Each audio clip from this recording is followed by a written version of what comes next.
Bismillahirrahmanirrahim. Assalamualaikum warahmatullahi wabarakatuh. Innal hamdalillah allazi alafa baina qulubina fa asbahna bi ni'mati ikhwana.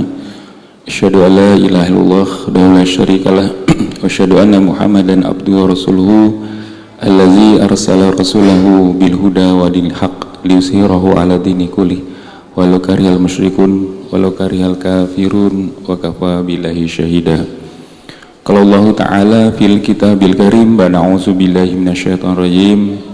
Ya ayyuhallazina amanu aminu billahi wa rasulihi wal kitabil ladzi nazala ala rasulihi wal kitabil ladzi anzala min qabl wa may yakfur billahi wa malaikatihi wa kutubihi wa rusulihi wal yawmil akhir faqad dhalla dhalalan mubina.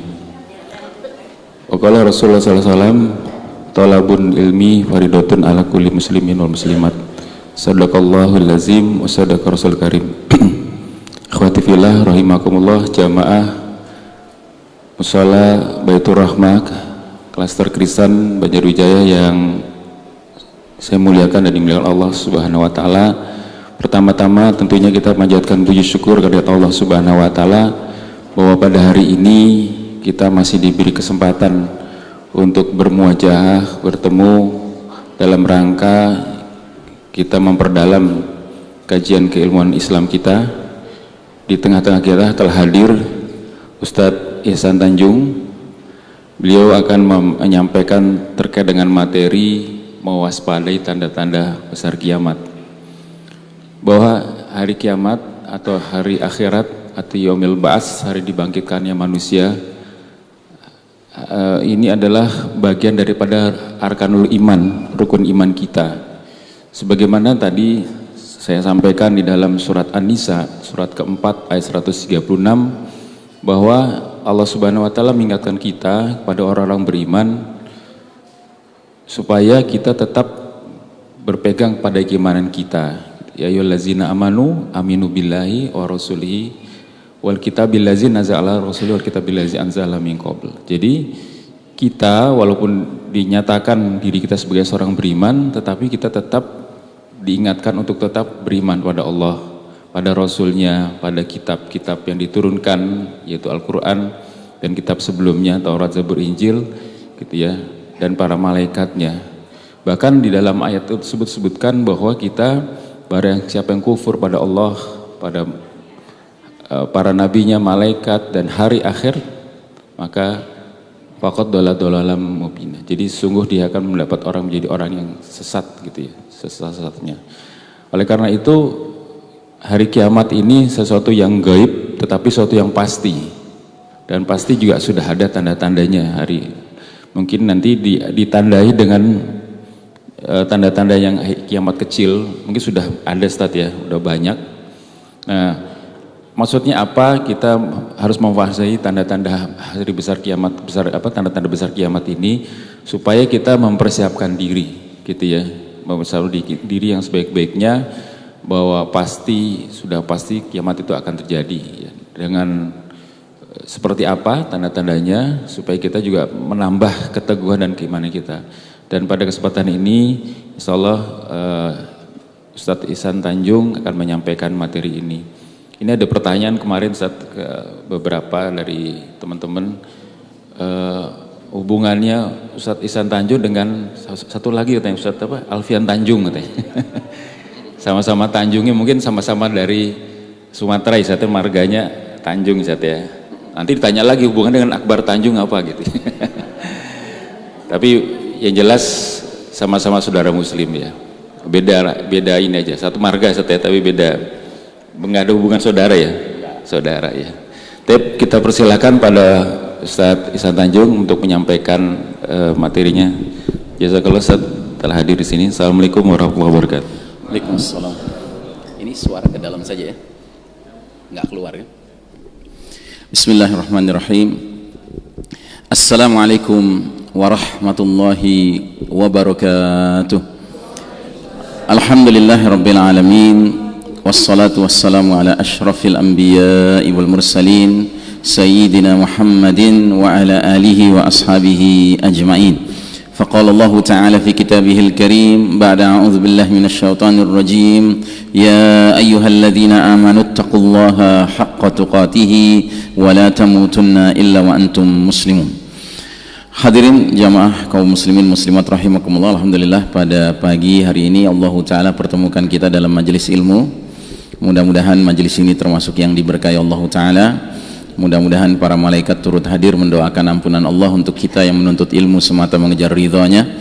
Salawat salam sejahtera marilah senantiasa kita doakan semoga tercurah kepada manusia pilihan, Imamul Muttaqin, pemimpin orang-orang bertakwa sekaligus qaidil mujahidin, panglima para mujahid yang sebenar-benarnya, Nabiullah Muhammad sallallahu alaihi wasallam, keluarganya, sahabatnya dan para pengikutnya yang setia hingga akhir zaman, dan semoga kita termasuk umatnya yang dirahmati Allah Ta'ala, amin ya rabbal alamin. Ya saudara sekalian rahimakumullah, Alfian Tanjung itu orang Sumatera Barat, ya. Kalau saya orang Sumatera Utara, ya. Ayah orang Sibolga, ibu orang Medan, tapi lama di Jakarta. Jadi jangan tanya lebih lanjut soal kampung, nggak paham, ya. Yang pasti bedanya Tanjungnya ada Tanjung Barat, Sumatera Barat, ada Tanjung Sumatera Utara, ya. Jadi dan kita tidak akan tahu seseorang itu Tanjung Sumatera Utara atau Barat kecuali nanya kepada orangnya. Gitu. Kayak dulu saya menyangka Khairil Tanjung itu orang Sumatera Barat, ternyata Khairil Tanjung juga orang Sumatera Utara. Gitu. Cuma beda nasib kita. Ya. Baik, saudaraku rahimakumullah, alhamdulillah pada pagi hari ini tema kita seperti yang terlihat di layar adalah Asyra ayat. Asyra ini artinya 10, ayat artinya tanda-tanda. Dan tanda-tanda yang dimaksud di sini adalah tanda-tanda kiamat. Dan tanda-tanda kiamat yang dimaksud di sini adalah tanda-tanda besar kiamat. Jadi kalau sudah pakai angka 10 kemudian disebut tanda-tanda kiamat, itu pasti yang dimaksud adalah 10 tanda besar kiamat. Karena tanda-tanda besar itu terbatas jumlahnya, cuman 10, ya. Sedangkan tanda-tanda kecil itu jumlahnya banyak sekali. Jadi tanda-tanda kiamat atau tanda-tanda akhir zaman ada yang kecil, alamatus sughra, ada yang besar, alamatul kubra, ya. Tanda-tanda kecil jumlahnya sangat banyak dan umumnya datang lebih dahulu. Sedangkan tanda-tanda besar jumlahnya hanya 10, datang belakangan ketika kiamat sudah dekat sekali akan terjadi, ya. Nah, sebelum saya memulai menjelaskan, adakah di antara kita yang hadir di sini yang tahu tanda kecil kiamat yang paling pertama itu peristiwa apa? Tidak. Kematian siapa? Ya. Apa tanda kecil yang paling pertama? Apa? Riba. Riba di mana? Di bank mana? Di negeri mana? Ya. Banyak sekali riba. Apa? Manusia berlomba membangun gedung-gedung tinggi. Gedung tinggi yang mana? Ya kan? Ada sebuah peristiwa khusus yang merupakan tanda kecil kiamat yang paling awal. Apa? Penyimpangan seksual yang mana, Pak? Yang dilakukan siapa? Ya, banyak sekali penyimpangan seksual. Nah, datangnya Nabi Muhammad sallallahu alaihi wasallam, ya.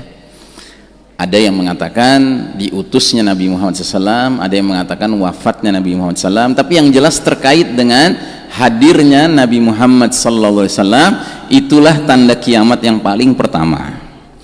Karenanya Nabi kita di dalam surat Al-Ahzab itu mendapatkan gelar dari Allah Ta'ala Khataman Nabiyyin, penutup rangkaian para Nabi. Jadi tidak ada lagi Nabi, tidak ada lagi Rasul setelah beliau diutus. Yang karenanya beliau juga kadang disebut Nabi akhir zaman. Nah, apa maknanya? Maknanya Nabi Muhammad SAW disebut Nabi akhir zaman berarti perjalanan dunia ini sudah memasuki lembaran akhir zaman, begitu. Dan kita umat Muhammad SAW dijuluki umat akhir zaman. Apa maknanya? Maknanya we are the last of mankind. Kita ini ujung terakhir perjalanan umat manusia. Setelah kita tidak ada lagi umat manusia, Pak. Ya, karena kita ini umat Nabi akhir zaman, berarti kita umat akhir zaman. Alhamdulillah, Nabi memberikan kabar gembira kepada kita. Kata Nabi kita, antum ummatun marhumah. Kalian umatku adalah umat yang dirahmati Allah. Kalian datang paling akhir ke dunia, tetapi kalian yang paling awal dihisab di hari berbangkit nanti. Masya Allah ya. Makanya kita harus bersyukur ditakdirkan Allah menjadi umat akhir zaman ya. Sekalipun kita boleh jadi akan mengalami huru-hara akhir zaman itu ya, tetapi alhamdulillah dengan kita ditakdirkan sebagai umat akhir zaman, kita berpeluang nantinya di hari berbangkit tidak terlalu lama menunggu giliran dihisab dibandingkan umat-umat nabi-nabi terdahulu. Mereka jauh lebih lama dari kita menunggunya, begitu. Nah saudara sekalian rahimakumullah, semenjak Nabi Muhammad SAW diutus, maka tanda-tanda kecil berikutnya bermunculan ya, dalam jumlah yang sangat banyak sekali ya. Dan tadi saya katakan tanda-tanda kecil itu umumnya datang lebih dahulu, tetapi ada juga tanda-tanda kecil yang datangnya belakangan. Misalnya apa? Misalnya zuhur al-mahdi, hadirnya al-mahdi ya. Al-mahdi ini bukan tanda besar, dia tanda kecil. Al-mahdi ini bukan nama seseorang, tetapi dia julukan. Artinya laki-laki yang mendapat petunjuk dari Allah dan laki-laki yang ditunjuk oleh Allah untuk memainkan peranan sebagai Amirul Mukminin fi akhir zaman, pemimpinnya orang beriman di akhir zaman ya. Nah Al-Mahdi ini kemunculannya ketika tanda-tanda besar bahkan sudah mulai bermunculan. Nah di sela-sela tanda-tanda besar itu muncullah Al-Mahdi, tanda kecil ya. Ada lagi tanda kecil yang lebih belakangan lagi munculnya, yaitu yang dikatakan oleh Nabi akan berhembus suatu angin yang lembut, lebih lembut dari sutra, macam angin AC gitu. Aromanya wangi seperti misik, seperti kasturi. Angin ini tugasnya mencari orang-orang beriman ya, sampai yang imannya tinggal seberat biji atom sekalipun, jadi imannya sedikit sekali tapi ada, dicari sama angin ini untuk diwafatkan baik-baik ya. Sehingga kata Nabi SAW, bila semua orang beriman telah diwafatkan oleh angin ini, maka yang tinggal di muka bumi adalah syirarin nas, manusia-manusia yang paling buruk, yang paling jahat, orang-orang kafir 24 karat ya. Mereka akan melakukan aneka kemungkaran sampai mereka lah yang mengalami dahsyatnya peristiwa kiamat ya. Jadi tanda angin lembut ini bukan tanda besar, dia tanda kecil, tetapi dia merupakan tanda penting karena dia menyebabkan berakhirnya umur umat Islam ya. Setelah itu umat Islam tidak ada lagi. Jadi Allah sayang sekali sama kita orang-orang beriman, sehingga Allah tidak akan izinkan malaikat Israfil meniup sangkakala pertanda kiamat dimulai jika masih ada orang beriman di muka bumi ini ya. Baik, nah jadi saudaraku rahimakumullah, itu tanda-tanda kecil. Tanda-tanda besar jumlahnya hanya 10, terbatas sekali ya.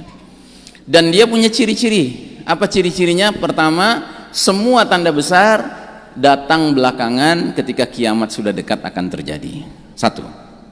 2, semua tanda besar itu diumpamakan oleh Nabi kita sallallahu alaihi wasallam sebagai khazaratun manzumatun, biji-biji manik atau biji-biji tasbih yang tersusun rapih ya, diikat oleh benang.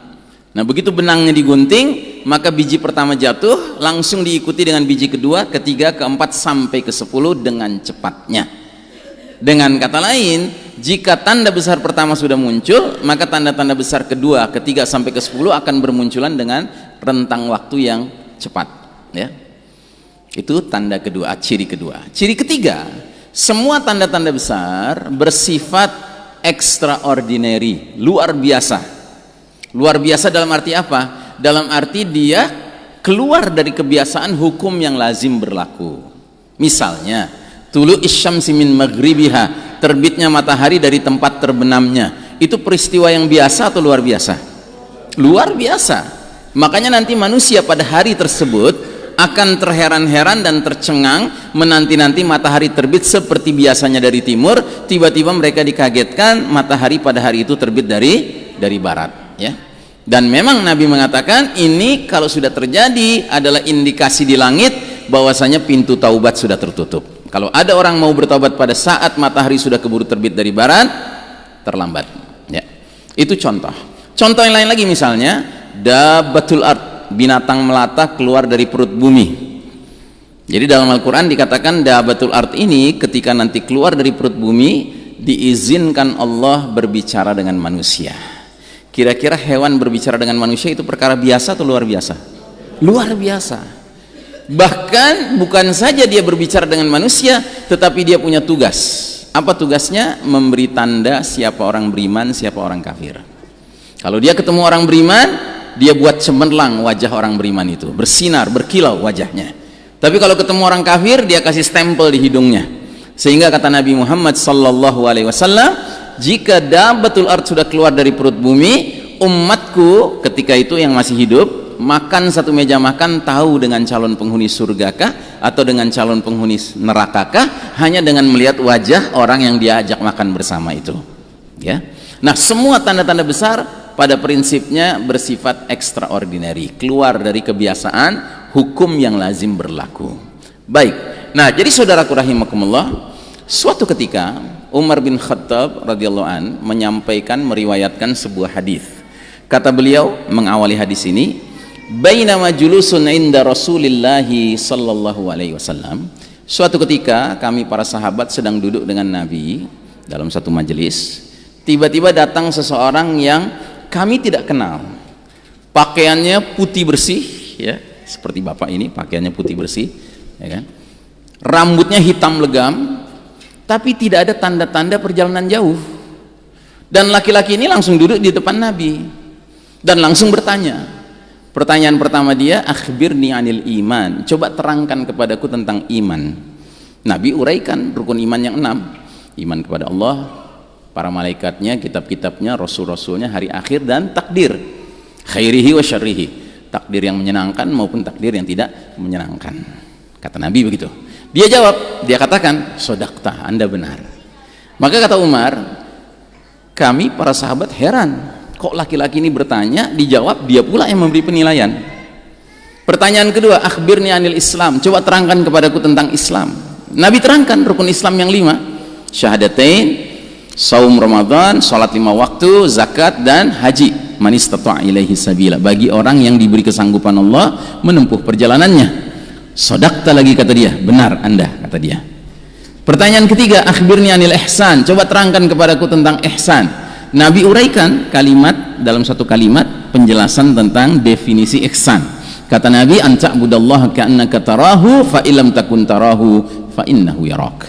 Engkau beribadah seolah-olah melihat Allah, kalau engkau tidak melihat Allah, Allah melihatmu, ya.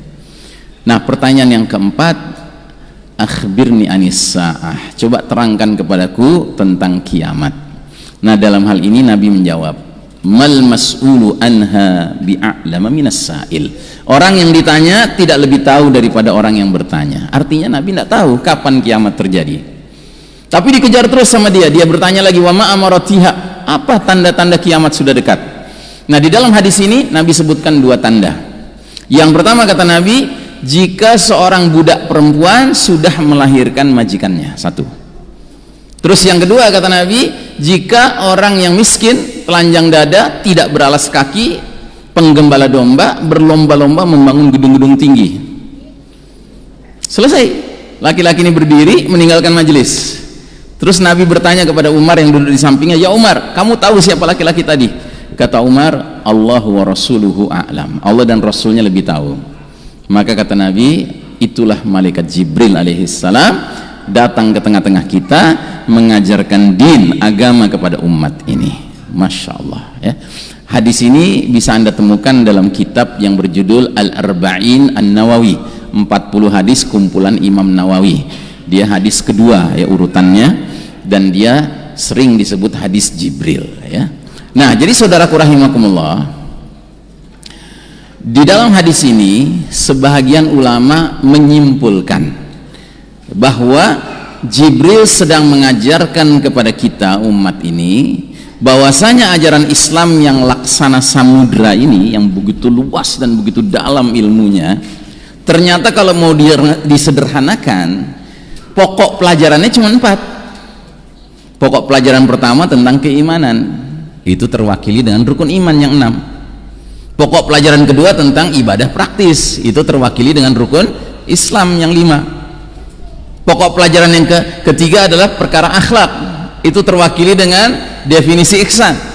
Jadi kalau orang itu mau itu ibadah praktis kah, mau itu amal-amal kesehariannya kah, dia kerjakan dengan penghayatan bahwa Allah sedang menyaksikannya, sedang mengamatinya, pasti dia akan berakhlak dalam mengerjakan ibadahnya maupun amal solehnya, gitu.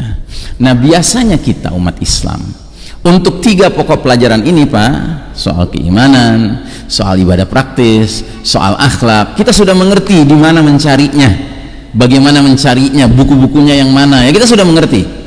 Tetapi ada pokok pelajaran keempat di dalam hadis ini yang sangat penting, yang ternyata banyak umat Islam belum tahu menahu tentangnya, yaitu pokok pelajaran tentang akhir zaman, tentang alamatus sa'ah, tanda-tanda sudah dekatnya kiamat, ya. Padahal kita wajib Pak mengetahui perkara ini. Kenapa? Karena tadi sudah saya jelaskan, kita bukan umat dari sembarang nabi, kita ini umat Muhammad sallallahu alaihi wasallam, yang mana nabi kita adalah nabi akhir zaman. Berarti kita adalah umat akhir zaman. Alangkah tidak bersyukurnya kalau seorang muslim tahu dirinya umat akhir zaman, tahu kalau nabinya nabi akhir zaman, tahu kalau nabi ini banyak menjelaskan tentang tanda-tanda kiamat, tapi dia nggak mau mempelajarinya. Padahal kita bahagian dari umat yang menyaksikan tanda-tanda ini. Paham ya? Itu sebabnya kenapa kita perlu membahas ilmu tentang akhir zaman ini, karena ilmu ini pada dasarnya ilmu yang sedemikian pentingnya sampai malaikat Jibril alaihissalam mendidik umat ini lewat hadis ini, ya, pertanyaan-pertanyaan yang salah satunya berkaitan dengan as-sa'ah, ya, tentang kiamat, ya. Baik, saudaraku rahimakumullah, kembali kepada jawaban Nabi terhadap pertanyaan Jibril alaihissalam, apa tanda kalau kiamat sudah dekat, ya. Tadi Nabi sebutkan 2 tanda, ya. Nah, kita akan bahas tanda yang kedua. Wa antaral hufatal auratal alata ri'a asya'i yatatawaluna fil bunyan. Jadi kata Nabi, apabila kamu melihat orang yang tidak beralas kaki, telanjang dada, miskin, penggembala domba, berlomba membangun gedung-gedung tinggi. Di hadis yang lain, sewaktu Nabi menyebutkan tanda yang satu ini, sahabat Abu Hurairah radhiyallahu anhu bertanya, ya Rasulullah, siapakah orang-orang dengan ciri-ciri seperti itu? Kata Nabi, humul Arab, mereka bangsa Arab, ya. Mungkin kita heran ya hari ini kalau ada orang mengatakan bangsa Arab itu bangsa miskin, ya. Padahal bangsa Arab itu BKB, Pak. Ya, Anda tahu OKB, tahu nggak OKB? Orang kaya baru. Ini BKB, bangsa kaya baru. Gitulah. Baru kayanya baru belakangan aja. Semenjak ketemu apa? Minyak. Ya, sebelum itu kan mereka ya miskin. Makanya ciri-ciri yang lain sebenarnya sampai sekarang bangsa Arab itu sama. Ya. Alhamdulillah tahun 2009 kami pernah diundang dakwah ke Qatar. Qatar itu salah satu negeri di Jazirah Arab. Ya, Arab, mereka warganya bangsanya bangsa Arab. Ya. Di Qatar itu sampai hari ini ada orang-orang asli Qatar yang profesinya itu masih sebagai penggembala onta. Begitu, ya. Nah, cuma mereka sekarang menggembala ontanya naik Land Cruiser. Tahu Land Cruiser? Tahu ya? Toyota yang Pajero gendut, kok Pajero sih? Apa Fortuner gendut, ya? Fortuner kan langsing gitu. Kalau Fortuner itu Land Cruiser langsing, kalau Land Cruiser itu Fortuner yang gendut, gitu. Nah itu penggembala onta di Qatar itu hari ini menggembala onta sambil naik Land Cruiser. Jadi kalau mereka lagi santai, mereka ngumpul nih sesama penggembala onta, mereka parkir mobilnya rapi, gitu ya. Mereka main bola di lapangan di padang pasir, ya kan? Itu mereka main bolanya bagaimana, Pak? Nggak pakai alas kaki, telanjang dada, gitu loh. Persis seperti gambaran yang Nabi katakan itu. Ya, jadi nggak berubah. Gitu. Nah, jadi Nabi menegaskan ciri kiamat sudah dekat jika bangsa Arab sudah sibuk berlomba membangun gedung-gedung tinggi. Mari kita lihat the world's tallest buildings, gedung-gedung tertinggi di dunia. Ternyata gedung tertinggi di dunia yang paling kiri namanya Burj Khalifa, ketinggiannya 828 meter, adanya di kota Dubai, Arab. Gedung kedua tertinggi memang bukan di Arab, di Shanghai Tower di Cina, 632 meter. Tetapi gedung ketiga tertinggi 601 meter namanya Mecca Clock Royal Tower. Bentuknya seperti ini. Adanya di kota mana? Mekah, Arab, ya. Dan saat kita sedang berbicara sekarang, ada sebuah proyek ambisius ingin mengalahkan ketinggian Burj Khalifa. Jadi pemilik proyek ini orang terkaya se-Timur Tengah, namanya Walid bin Tolal. Dia ingin bikin sebuah gedung yang lebih tinggi dari Burj Khalifa, ketinggiannya 1 km, dan gedung ini sudah mulai dibangun sejak 6-7 tahun yang lalu. Target awal 2018 jadi, ternyata meleset karena begitu ambisiusnya rencana bangunan ini, sehingga akhirnya ditunda 2020 nanti insya Allah selesai. Itu belum selesai sekarang. Kalau Anda lihat maket gedung ini, lantai-lantai atasnya akan melewati awan, namanya Kingdom Tower. Siapa yang tahu di kota mana dia? Di Jeddah, ya, Arab juga, ya. Yang lebih mengherankan lagi, ini belum kelar, ada lagi pihak lain ingin bangun yang lebih tinggi lagi dengan ketinggian 1 km plus, ya. Nama gedungnya belum disebut, ya. Marketnya sudah dibuat dan lokasinya sudah ditetapkan, ya. Lokasinya rencananya di Basrah, Irak Selatan, ketinggiannya 1152 meter. Irak itu Arab bukan? Arab, ya. Kesimpulannya apa? Welcome to reality. Selamat datang kepada realita, kenyataan bahwa Anda, saya, kita semua yang duduk di sini adalah bahagian dari umat akhir zaman yang sedang menyaksikan dengan mata kepala kita sendiri bahwa bangsa Arab hari ini sedang berlomba-lomba membangun gedung-gedung tinggi, ya. Jadi gedung tertinggi hari ini bukan di Amerika, bukan di Eropa, bukan di Jepang, tetapi di Arab. Dan mereka belum selesai berlomba membangun gedung-gedung tinggi, ya. Kesimpulannya apa? La'alla sa'ata takunu qaribah. Boleh jadi kiamat sudah dekat, ya. Dan kalimat tadi itu saya ambil dari ayat.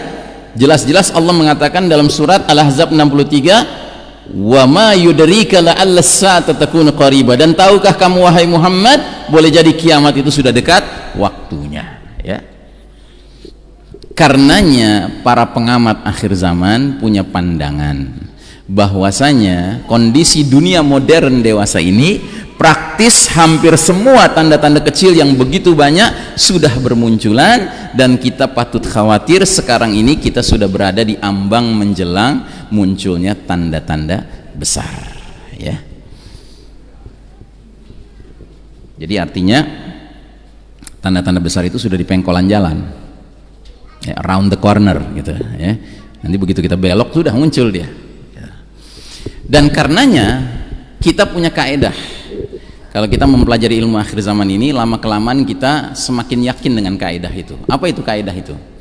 Lebih baik kita keliru menyangka sudah dekat daripada keliru menyangka masih jauh. Kenapa? Karena semakin kita meyakini kalau dia sudah dekat, semakin tumbuh yang namanya spirit of preparation, ya. Semangat untuk mempersiapkan diri dan keluarga menghadapi huru-hara akhir zaman. Ya sama saja. Kan Nabi mengatakan, idza matan nas qamat qiyamatahu. Jika manusia meninggal, sudah berlaku kiamat bagi dia. Paham? Ya, jadi kiamat ada dua, ada kiamat individual yang jadwalnya beda-beda, tetapi ada kiamat yang sifatnya global, mendunia, bahkan alam raya ini semuanya sekaligus, ya. Itu kejadian cuma satu, kiamat yang satu itu cuma satu, tapi kiamat masing-masing kita kan beda-beda jadwalnya. Dan Nabi memerintahkan kita untuk sering-sering mengingat kiamat pribadi kita masing-masing, kan, supaya apa? Supaya mempersiapkan diri. Nah begitu juga dengan kiamat alam ini, semakin kita membaca tanda-tanda dan kita menjadi yakin, oh ini sudah makin dekat, ya kan, semakin kita ingin mempersiapkan diri, gitu. Tapi semakin kita terus-menerus menghibur diri dengan mengatakan, udahlah nggak usah diomongin lah kiamat, masih jauh Ustadz, ya, masih jauh kiamat, belum lagi kita masuk era artificial intelligence, ya, dimana nanti kita naik mobil nggak perlu pakai driver, tinggal masukin aja input, ya kan, data, ya, alamat ini, udah kita duduk manis baca buku, ya kan, santai, bisa tiduran, mobil gerak sendiri. Belum kita masuk ke era itu Ustaz, dikit lagi kita masuk ke era itu Ustaz. Belum lagi rencana kita bikin townhouse di bulan, belum rencana kita bikin kondominium di Jupiter, apartemen di Mars, gitu, ya, angan-angan Pak Cendol, gitu, ya. Sekarang ini udah sampai orang muslim ngomongnya begitu Pak, ya, menyedihkan sekali, ya, padahal seharusnya kita terus menerus meningkatkan persiapan kita menghadapi, ya, baik kiamat pribadi kita masing-masing maupun kiamat jagat raya ini, gitu. Baik, nah jadi saudaraku rahimakumullah, ini hadis pertama, hadis Jibril, ya. Hadis kedua yang kita jadikan acuan adalah hadis berkenaan dengan ringkasan sejarah umat Islam. Jadi rupanya ada sebuah hadis di mana Nabi Muhammad SAW meringkas perjalanan umat ini sejak dari awal Nabi diutus sampai angin lembut nanti berhembus, pertanda umur umat Islam berakhir ya. Dan kesimpulannya ternyata umat ini akan mengalami 5 babak perjalanan sejarahnya, 5 babak, dan babak demi babak akan berganti, beralih dari satu babak ke babak berikutnya terkait dengan pergantian kualitas kondisi kepemimpinannya. Nah ini dia hadisnya. Saya sering menyebutnya hadis periodisasi atau ringkasan sejarah umat Islam. Ini aslinya begini ya bahasa Arabnya. Mari kita lihat terjemahannya. Jadi Nabi bersabda, takunun nubuwwatu fikum masyaallahu an takuna thumma yarfa'uha idza syaa ayarfa'aha. Kalian akan mengalami babak pertama namanya babak kenabian selama masa yang Allah kehendaki, kemudian ketika Allah berkehendak babak pertama itu pun berlalu. Kenapa disebut babak kenabian babak pertama? Karena generasi awal umat Islam pada masa itu langsung dipimpin oleh Nabi Muhammad sallallahu alaihi wasallam. Makanya disebut babak kenabian. Berlangsung berapa tahun babak kenabian? Tidak lama, babak kenabian hanya berlangsung 23 tahun. Kan Nabi kita diangkat jadi Nabi usia 40, wafat usia 63. Berarti babak kenabian hanya 23 tahun, tidak lama ya. Tetapi Masya Allah, dalam waktu yang relatif singkat itu, masyarakat Jazirah Arab yang asalnya tenggelam dalam kemusyrikan menjadi hidup di atas fondasi tauhid. Masyarakat Jazirah Arab yang asalnya hidup dalam zulumatil jahiliyah, kegelapan jahiliyah, kemudian menjadi hidup di bawah sinar nurul Islam, cahaya Islam ya, dalam tempo yang relatif singkat ya. Karenanya ini adalah kepemimpinan terbaik sepanjang sejarah umat manusia, bahkan bukan hanya umat Islam. Karena Nabi kita bukan sembarang Nabi ya. Nabi kita dijuluki Sayyidul Anbiya wal Mursalin alaihimussalam, penghulunya para nabi dan para rasul. Berarti ketika beliau menjadi pemimpin, kepemimpinan itu terbaik sepanjang sejarah Bani Adam, tidak ada tandingannya. Dan itulah Nabi kita, Masya Allah. Makanya kita harus sering-sering bersalawat, karena kita memang harus hormat kepada Nabi kita yang merupakan sebaik-baiknya Nabi. Masya Allah. Sudah berlalu babak pertama. Terus kata Nabi datang babak kedua, namanya babak khilafatun ala minhajin nubuwah, kekhalifahan yang mengikuti, yang sesuai dengan metode kenabian dalam hal kepemimpinannya selama beberapa masa yang Allah kehendaki. Kemudian ketika Allah berkehendak, babak kedua itu pun berlalu. Nah, jadi babak kedua adalah babak kepemimpinan orang-orang terbaik setelah Nabi wafat. Mereka merupakan generasi para sahabat, dan mereka sahabat-sahabat pilihan yang utama, yang semuanya sudah dijamin sama Nabi akan menjadi ahlul jannah ya. Mereka ini dalam kitab-kitab sejarah disebut dengan khulafa ar-rasyidin, khalifah-khalifah yang lurus, yang jujur, yang adil, yang bijaksana, yang nyunnah, yang istiqamah kepemimpinannya. Siapa mereka? Abu Bakar As-Siddiq, Umar bin Khattab, Utsman bin Affan, Ali bin Abi Thalib, dan Hasan bin Ali ya. Waktu Nabi hidup, Nabi sudah mengatakan, setelah aku wafat akan muncul para khalifah 30 tahun. Sesudah itu raja-raja. Jadi babak kedua hanya berlangsung 30 tahun, tidak lama. Ini babak terbaik kedua kepemimpinannya setelah babak kepemimpinan kenabian ya. Mereka disebut alamin hajin nubuwah, masih mengikuti metode kenabian dalam hal kepemimpinannya ya. Dan lima-limanya ternyata punya hubungan spesial dengan Nabi kita.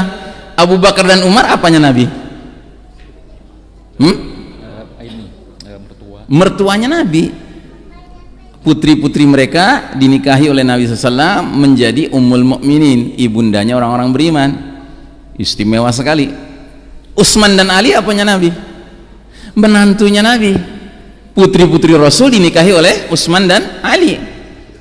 Sedangkan Hasan apanya Nabi? Cucunya Nabi. Dan Masya Allah, kita Ahlus Sunnah wal Jamaah punya keyakinan kuat, dari keturunan Hasan inilah entah berapa generasi di bawah beliau akan hadir sosok yang dijuluki Al-Mahdi, Amirul Mukminin fi akhir zaman, pemimpinnya orang beriman di akhir zaman ya. Kita bukan Syiah kan ya. Kalau Syiah itu agamanya mirip seperti agama yang bikin Yang bikin Syiah siapa? Yahudi. Tokohnya namanya Abdullah bin Saba. Abdullah bin Saba ini Yahudi asalnya, pura-pura masuk Islam. Setelah masuk Islam dia bikin hadis-hadis palsu yang di satu sisi mengagung-agungkan Ali bin Abi Thalib radhiyallahu an, di lain sisi mendiskreditkan Abu Bakar, Umar, Utsman, bahkan istri Nabi Aisyah, Hafsah binti Umar. Nah, jadi ajaran Syiah mirip sekali dengan ajaran Yahudi. Anda tahu Yahudi itu agama sekaligus darah. Orang tidak mungkin menjadi Yahudi kecuali kalau dia berdarah Bani Israel, keturunan Nabi Yakub alaihi salam. Yakub kan nama lainnya Israel, maka disebut Bani Israel. Anak-anak laki 12 orang, anaknya Yakub alaihi salam, bikin 12 suku, 12 kabilah, ya. Nah, orang tidak mungkin jadi Yahudi kecuali kalau dia keturunan Bani Israel. Jadi model Anda gini, mau jadi Yahudi nggak punya darah Bani Israel, paling jauh Anda jadi Yahudi KW, nggak mungkin jadi Yahudi ori, ya, karena nggak punya darah Bani Israel. Ternyata Syiah juga begitu. Kalau anda ini ikut agama Syiah, tanggal 10 Muharram ikut melukai badan dengan garpu gitu, bikin berdarah-darah gitu, katanya Karbala dikenang begitu ya, maka anda paling jauh dianggap Syiah KW. Sebab Syiah yang ori harus berdarah Persia, berdarah Iran. Kenapa demikian? Karena anaknya Ali bin Abi Thalib, Husain, pernah menikahi seorang putri Persia. Maka semua imam-imam kaum Syiah itu dari hasil pernikahan Husain dengan putri Persia ini. Begitu. Makanya coba Anda renungkan baik-baik. Katanya orang Syiah mencintai, menghormati semua ahlul bait. Tapi kenapa mereka hanya mengagung-agungkan Husain? Hasan nggak pernah disebut-sebut, ya toh? Itu cuma bukti bahwa mereka itu pembohong. Ya. Baik, nah jadi saudaraku rahimakumullah, itu bukan tema sentral kita, ya, itu senggolan aja untuk mengingatkan kita semua akan bahayanya Syiah, ya. Nah, yang ketiga, datang babak ketiga setelah berlalunya kepemimpinan Hasan, dan Hasan bin Ali ini kepemimpinannya berlalu bukan karena kematiannya, tapi karena dia meletakkan jabatan kekhalifahan. Sebab dia melihat di dalam tubuh umat waktu itu sedang terjadi perpecahan yang nggak kunjung selesai, ya. Akhirnya dia meletakkan jabatan, dia serahkan kepada pihak lain, ya. Nah, setelah kepemimpinan Hasan, masuklah umat ini ke babak ketiga, namanya babak mulkan adan, raja-raja yang menggigit selama masa yang Allah kehendaki. Kemudian ketika Allah berkehendak, babak ketiga itu pun berlalu. Nah, apa bedanya babak ketiga dengan babak kedua? Sebelum saya terangkan bedanya, saya akan terangkan persamaannya dulu.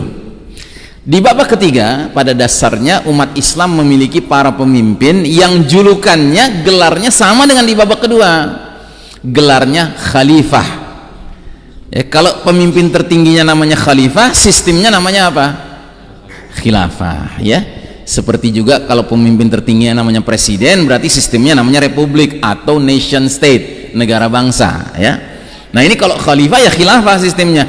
Apa persamaan khilafah itu? Ciri khas khilafah itu apa? Ciri khas khilafah adalah seluruh umat yang berhidup di bawah naungan khilafah itu meyakini top priority of obedience is to Allah and His Messenger.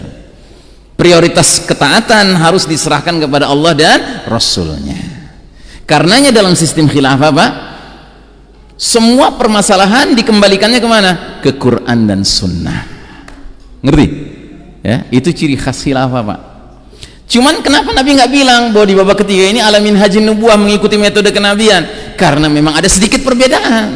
Apa perbedaannya? Perbedaannya di babak ketiga, jika seorang khalifah berlalu, maka khalifah berikutnya ditetapkan kayak sistem kerajaan. Dalam sistem kerajaan, kalau pemimpinnya wafat, biasanya penggantinya siapa?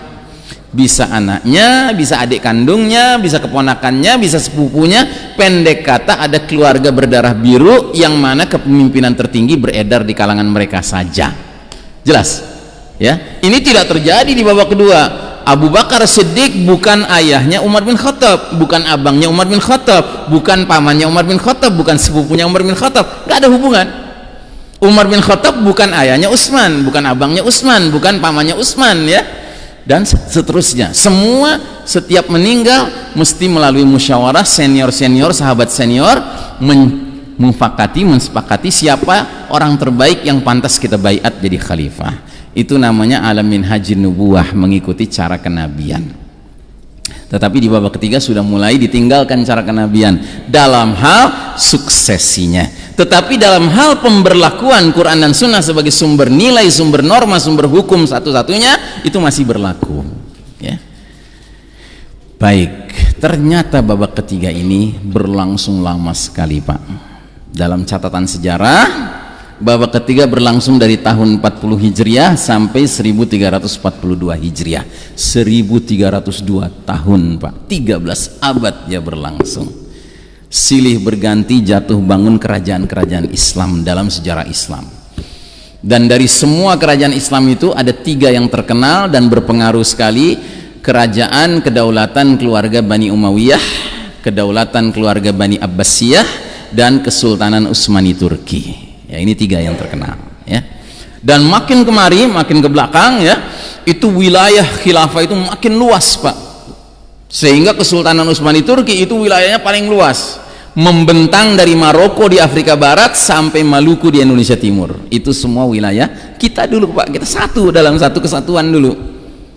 Yang mana kita berpindah-pindah dari satu tempat ke tempat lain, nggak perlu pakai paspor, nggak perlu pakai visa, Pak. Ya, contohnya Imam Bukhari, peneliti hadis, ya, yang terkenal berasal dari Bukhara. Bukhara itu Asia Tengah, ya. Dia kalau menelusuri hadis, Pak, dia berjalan ke Syam, ke Suria, ke Palestina, ke Lebanon, ke Jordan. Dia berjalan ke Hijaz, ke wilayah Saudi kalau sekarang. Dia jalan sampai ke Mesir, ya. Itu pindah-pindah negeri itu, nggak ada dia periksa-periksa visa, periksa paspor, nggak ada.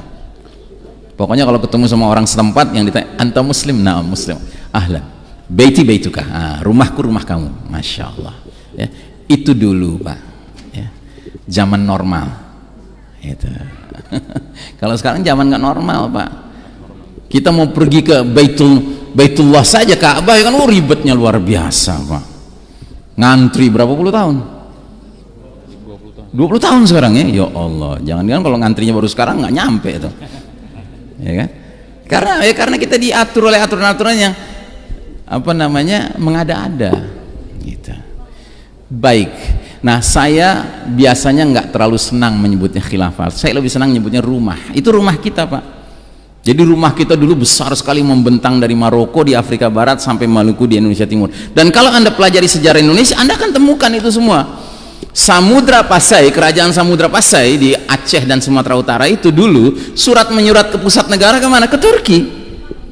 Waktu mereka mau diserang sama penjajah kafir Portugis pakai kapal-kapal Portugis, ya kan? Mereka kirim surat ke sana, dikirim armada laut dari Turki, Masya Allah. Karena apa? Karena satu tubuh kita.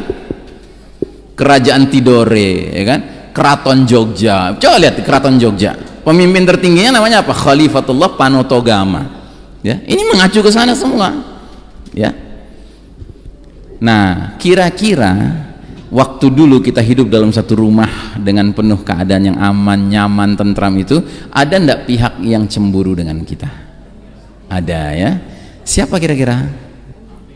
Nah, kaum kafir, ya. Dan khususnya musuh nomor wahid umat Islam siapa? Al-Yahud, Yahudi. Ini bisa Anda baca dalam ayatnya, surat Al-Maidah ayat 82. Allah berfirman, la tajidanna asyaddan nasi adawatan lil ladzina amanu al-yahuda wal ladzina asyraku. Sungguh kamu Muhammad akan menemukan manusia yang paling hebat permusuhannya kepada orang-orang beriman adalah kaum Yahudi dan kaum musyrikin, ya. Ada satu hal lagi yang saya tadi lupa jelaskan. Selama 1302 tahun, jangan salah, ya, kita harus jujur membaca sejarah. Kadang-kadang umat Islam punya khalifah yang adil, kadang-kadang punya khalifah yang zalim. Itu realitas, Pak. Nggak boleh kita tutup-tutupi, ya. Makanya kalau orang mengatakan, nggak mau kembali ke khilafah, katanya zalim khalifahnya. Memang benar ada khalifah yang zalim waktu itu. Cuman masalahnya apa? Umat ketika ada khalifah yang zalim, mereka memandang kezaliman khalifah itu sifatnya personal, pribadi, kezaliman pribadi. Sementara umat merasa aman, tentram dan nyaman dinaungi oleh Quran dan Sunnah sebagai sumber ilmu, sumber norma, sumber nilai, sumber hukum. Paham? Ya, itu yang penting. Gitu. Nah, jadi dalam perjalanan sejarah Yahudi itu menyimpan dendam, ingin menyaksikan rumah kita itu runtuh, Pak. Ya. Tapi mereka nggak kunjung berhasil meruntuhkannya. Ketika apa? Ketika umat Islam ini solid kesatuannya. Ya. Dia baru berhasil ketika di tengah-tengah jajaran pimpinan umat Islam muncul pengkhianat yang bisa diajak kerja sama. Ya. Dan pengkhianat itu di mana, Pak? Di barisan militernya Kesultanan Utsmani Turki. Siapa yang tahu namanya? Hah? Mustafa Kemal. Jangan pakai Ataturk. Ataturk itu artinya bapaknya Turki. Kalau ulama di Turki nggak ada yang menyebutnya Mustafa Kemal Ataturk. Mereka senang menyebutnya Mustafa Kemal Adu Turk, musuhnya Turki. Iya, makanya sebutnya Mustafa Kemal. Kalau mau kasih tambahan Mustafa Kemal Pasha boleh, karena Pasha itu artinya jenderal. Ya. Nah, bagaimana cara si Mustafa Kemal ini meruntuhkan bangunan rumah besar kita ini? Pertama, Anda harus kenal dulu wama adraka ma Mustafa Kemal, ya kan? Siapa dia nih Mustafa Kemal? Mustafa Kemal ini seorang muslim tetapi berdarah Yahudi. Dan ternyata ukhuwah damawiyah dia, persaudaraan darah dia lebih kental daripada ukhuwah imaniyah dia, persaudaraan keimanan dia. Berarti dia lebih akrab kepada Yahudi atau kaum muslimin? Kepada Yahudi. Maka cara dia menghancurkan rumah kita ini dengan strategi yang sampai hari ini masih terkenal, namanya strategi pencitraan. Pernah dengar strategi pencitraan? Oh, terkenal sekali strategi itu, Pak. Salah satu contoh strategi pencitraan adalah orang nggak bisa naik motor, Pak, kelihatannya jago banget naik motor.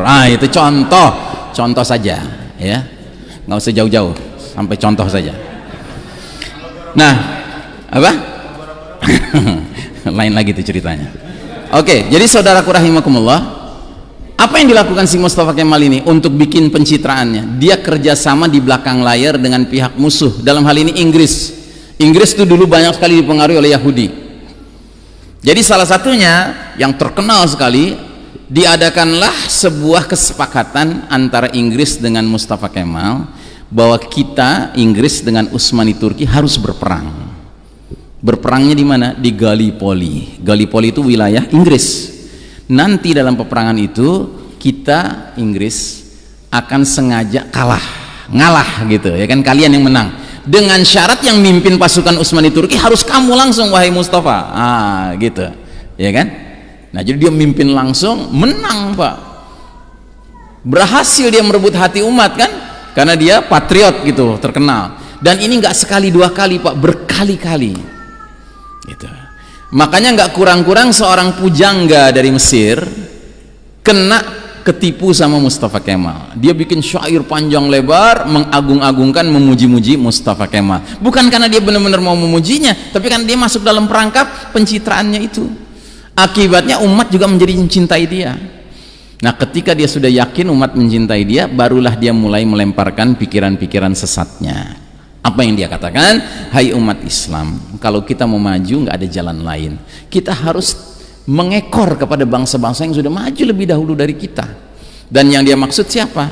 Bangsa-bangsa Barat, Eropa, kafir. Ya. Lebih jauh lagi dia katakan, kita harus lakukan westernisasi dan modernisasi, dan kita harus tinggalkan ajaran Islam yang sudah ketinggalan zaman ini. Termasuk kita harus tinggalkan sistem bermasyarakat bernegara kita yang namanya khilafah ini, kita ganti dengan negara Turki modern, sekuler, berpaham nasionalisme. Bayangkan, Pak, wilayah seluas dari Maroko sampai Maluku diganti dengan wilayah cuman segede Kalimantan. Turki itu cuman segede Kalimantan, Pak. Kira-kira ini pemimpin apa pengkhianat? Wilayah tadinya begitu luas dijadikan kecil. Pemimpin apa pengkhianat, Pak? Pengkhianat. Coba Anda bayangkan kalau di Indonesia ada pemimpin, tiba-tiba dia mengumumkan, hai bangsa Indonesia, nggak ada jalan lain. Kalau kita mau maju, kita harus bubarkan Indonesia ini, kita ganti dengan negara Jawa Raya. Kita tinggalkan Sumatera, kita lepas, ya kan, Sulawesi, Kalimantan, Papua kita lepas. Kira-kira ini pemimpin apa pengkhianat? Pengkhianat. Cuman karena waktu itu umat sudah kepincut sama si Mustafa Kemal, mereka menyangka ini kebaikan, modernisasi ini, westernisasi ini. Akhirnya yang tadinya rumahnya besar jadi bedeng, Pak, bedeng Turki. Dan karena terjadi di pusat kepemimpinan umat, ya sudah, ngekor yang lain, bikinlah bedeng Mesir, bikinlah bedeng Indonesia, pendek kata jadi kecil-kecil, Pak, yang tadinya satu rumah besar begitu.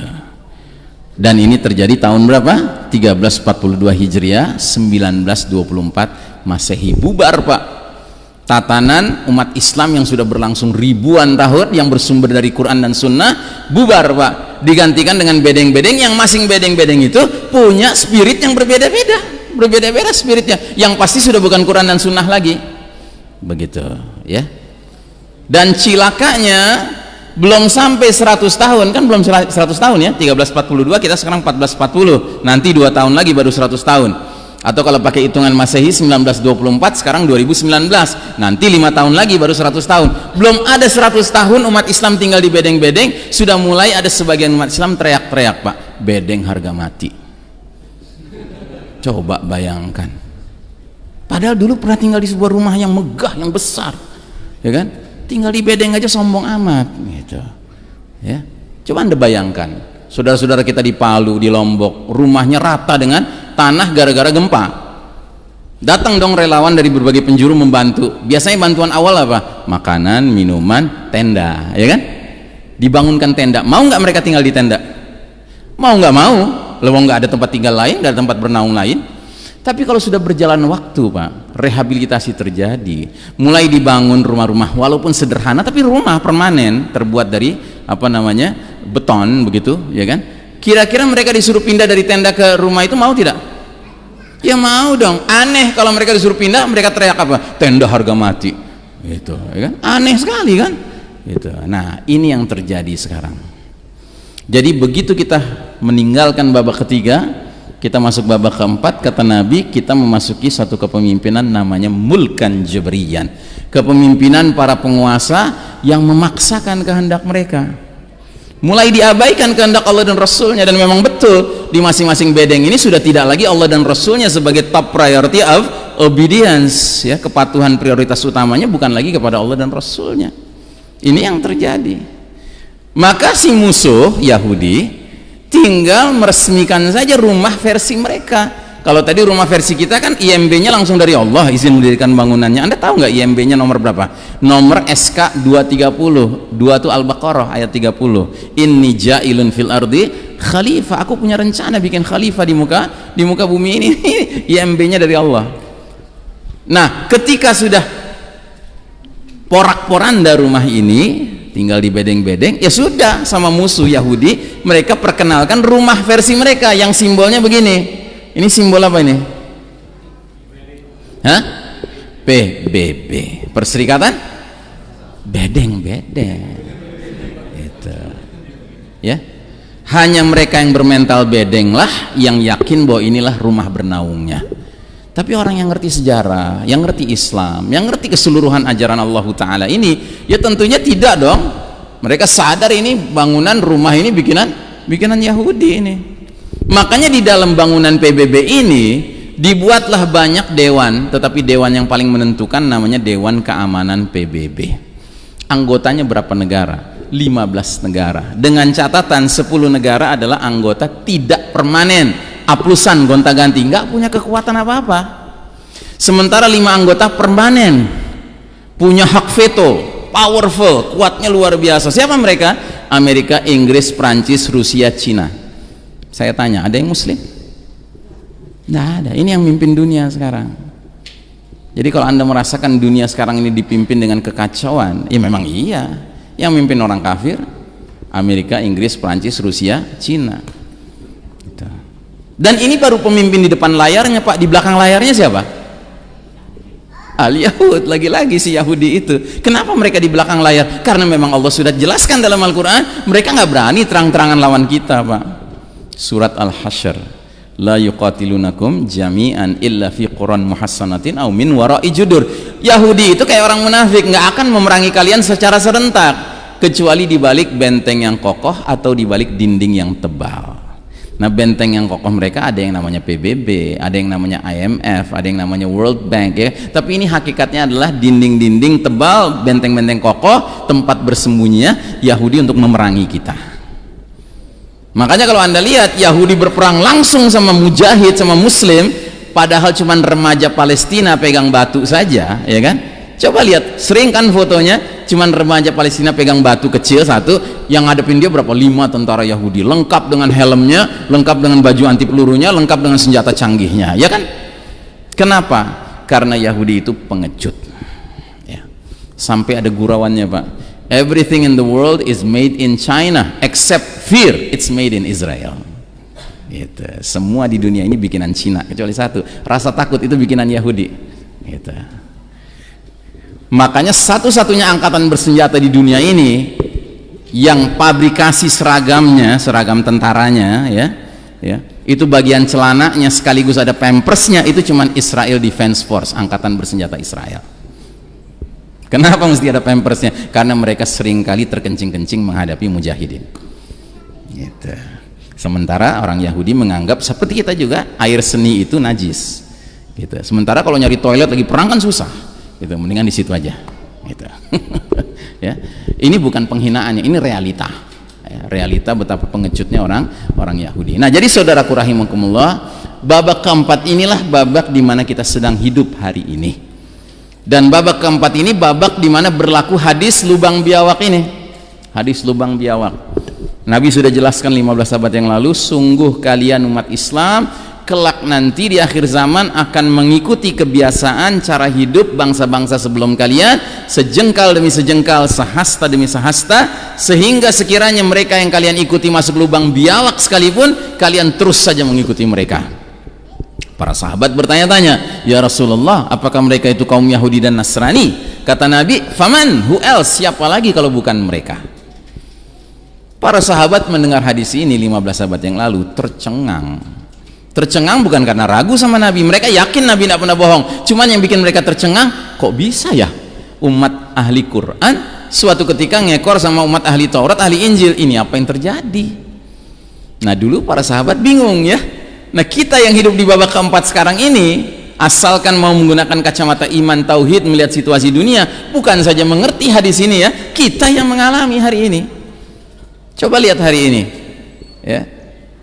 Tidakkah Allah telah mencabut kepemimpinan dunia dari tangan Islam dan kaum muslimin di era modern ini, dan Allah serahkan ke pihak lain, yang dalam hal ini adalah Barat, Eropa, Amerika, yang tidak lain adalah masyarakat Yahudi Nasrani. Karenanya hari ini mencari orang mengaku muslim ke barat-baratan, ke Yahudi-Yahudian, ke Nasrani-Nasranian, perkara yang sulit apa mudah? Mudah sekali. Dan saking mudahnya, hati-hati Pak, kalau lagi sisiran di depan kaca, jangan-jangan itu juga termasuk tuh. Gitu, ya, yang lagi sisiran depan kaca tuh. Ya. Karena hebatnya pengaruh dari peradaban sekularistik materialistik masyarakat Yahudi Nasrani ini. Ya. Nah, jadi apa yang kita alami sekarang sebenarnya sudah Allah katakan akan kita alami. Di mana Allah jelaskan? Di dalam surat Ali Imran 140. Ini ada sebuah sunnatullah, namanya sunnatut tadawul, sunnah pergiliran yang berlaku sekarang. Wa tilkal ayyamu nudawiluha bainan nas. Demikianlah hari demi hari, masa kejayaan dan kekalahan suatu umat kami pergilirkan di antara manusia agar mereka bisa mengambil pelajaran, ya. Jadi jangan sekali-kali karena kita merasa orang beriman lalu kita berhak menuntut kepada Allah agar kita menang terus di dunia ini. Dunia ini tabiatnya beda dengan akhirat, Pak. Kalau di akhirat seseorang itu menang dan senang, dia akan menang dan senang terus. Mudah-mudahan kita termasuk yang demikian. Tetapi orang yang sengsara di akhirat, ya sengsara terus. La yamutu fiha wala yahya, dibilang hidup kagak, dibilang mati juga kagak. Nauzubillahi min dzalik, ya. Tapi di dunia ini nggak ada ceritanya satu umat menang terus gitu, nggak ada, ya. Menang dan kalah itu silih berganti. Jangankan umat, pribadi kita saja masing-masing itu berbeda-beda pengalaman hidupnya, kan. Kadang kita sehat, kadang kita sakit, kadang kita lapang, kadang kita sempit, kadang kita senang, kadang kita susah, ya. Kadang kita kaya, kadang kita miskin, ya. Kadang kita untung, kadang kita rugi, kadang kita menang, kadang kita kalah. Itulah dunia. Terus mau protes sama Allah, ya, bahwa kita ditakdirkan hidup di babak keempat, babak di mana umat Islam lagi babak belur, gitu. Mau protes? Ya nggak perlu. Mau mojok-mojok di musola meratapi nasib, nggak berubah nasibnya. Itu sudah jelek, Pak. Tapi ada yang lebih jelek lagi. Apa itu? Muslim yang nggak tahan hidup dalam kekalahan, akhirnya menggunakan kaidah orang kafir yang berbunyi if you can't beat them, you join them. Kalau nggak bisa mengalahkan mereka, udah kita gabung aja sama mereka. Mulailah diimpor ideologi mereka. Kita pakai ideologi sekularisme, pluralisme, materialisme, ya, liberalisme, ya, hedonisme, na'udzubillahi min dzalik. Mulailah di bidang politik kita ambil kaidah mereka. Kedaulatan di tangan selain Allah. Padahal jelas dalam Islam kedaulatan hanya milik Allah. Kok diserahkan kepada selain Allah? Di bidang ekonomi kita pakai kaidah mereka, ya kan? Bahwa yang mengembangkan ekonomi mau nggak mau pakai riba dong, ya kan? Riba dan jual beli kan beda tipis. Nauzubillah. Padahal ayatnya jelas. Laisal bai'u mithlur riba. Ahallallahu al-bai' wa harramar riba. Tidak sama jual beli dengan riba. Allah telah menghalalkan jual beli, Allah telah mengharamkan riba. Jelas gitu.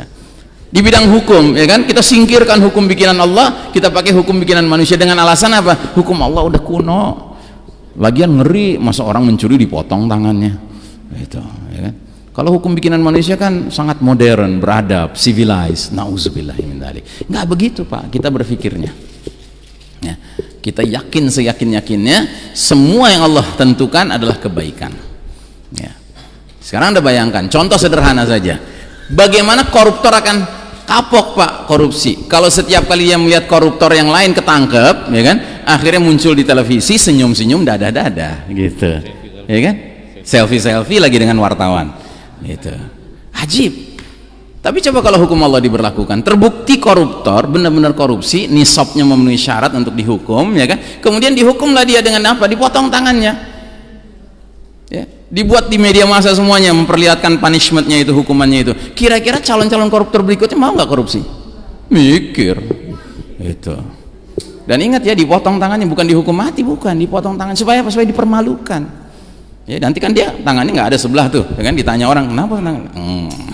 Korupsi dulu, nah gitu. Malu kan? Nah ini menimbulkan efek jerah. Ya. Tapi ya begitulah, ada muslim-muslim yang nggak tahan hidup dalam kekalahan, dalam kondisi kita mundur, tertinggal sekarang ini, akhirnya menggunakan kaidah yang jalan pintas, ya kan? If you can't beat them, you join them. Nah, jadi sebenarnya kita yang sedang hidup di babak keempat ini, we are living in the darkest chapter of the Islamic history. Ini babak paling kelam dalam sejarah umat Islam. Ini babak di mana Allah Ta'ala menguji umat Islam dengan kekalahan, sementara umat kafirnya diizinkan Allah memimpin dunia.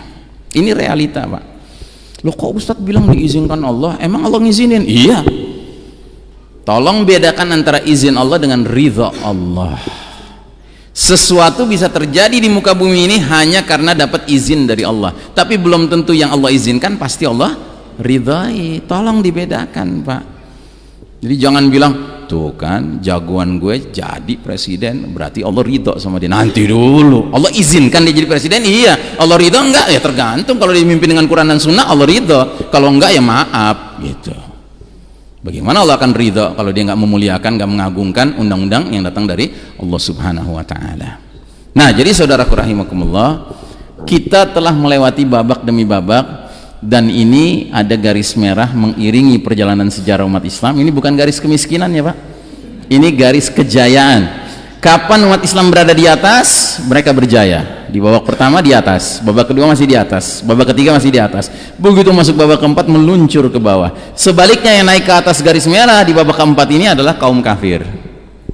Begitu. Ini sudah skenario Allah Ta'ala. Ya. Sekarang bayangkan, kalau ada sebuah film jumlah babaknya 5. Terus Anda sedang menyaksikan babak keempat, hitungannya di tengah, di awal, apa menjelang akhir film itu?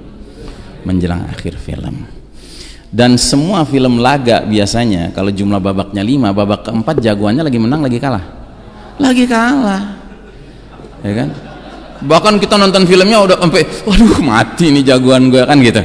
Tiba-tiba dia berhasil mengalahkan orang-orang jahatnya. Begitu dia berhasil mengalahkan, kita lagi seneng-seneng ngelihatnya dia sumringah kan, tahu-tahu filmnya berakhir. Nggak diceritakan dia nikah, ngadain walimahan, istrinya hamil, kekahan gitu ya, nggak diceritakan. Kenapa? Karena sutradara ingin bikin penonton senang. Yang penting penonton senang melihat orang-orang baiknya berhasil mengalahkan orang-orang jahatnya, kan begitu. Itu film bikinan manusia, apalagi bikinan Allah. Allah itu penulis skenario terbaik. Makanya berulang-ulang dalam Al-Quran disebutkan oleh Allah, wal aqibatu lil muttaqin, akibat terakhir selalu berpihak pada orang-orang yang bertakwa. Nah, kalau Anda sudah sadar perjalanan kita seperti ini, terus Anda masih ngomel juga, kenapa kita kalah sekarang? Loh, nggak perlu ngomel, perbaiki diri, persiapkan diri gitu.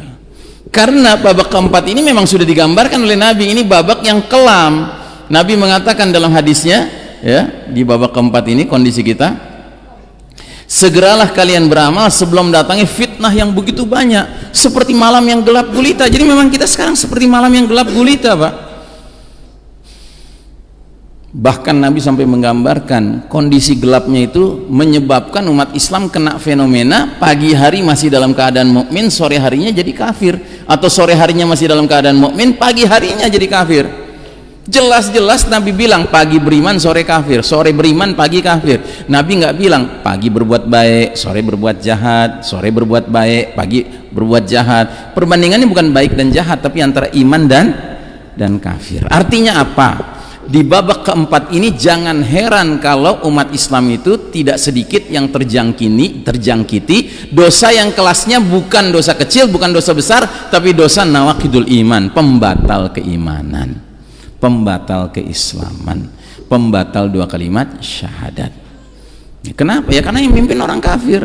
Orang kafir itu menyebarluaskan kekufuran mereka. Mereka ingin menularkan supaya ikut kafir juga. Sampai ada ayatnya kok, silakan dicatat, nanti dicek sendiri, surat Al-Baqarah 217. Allah berfirman dalam ayat itu, wala yazaluna yuqatilunakum hatta yaruddukum an dinikum in istata'u.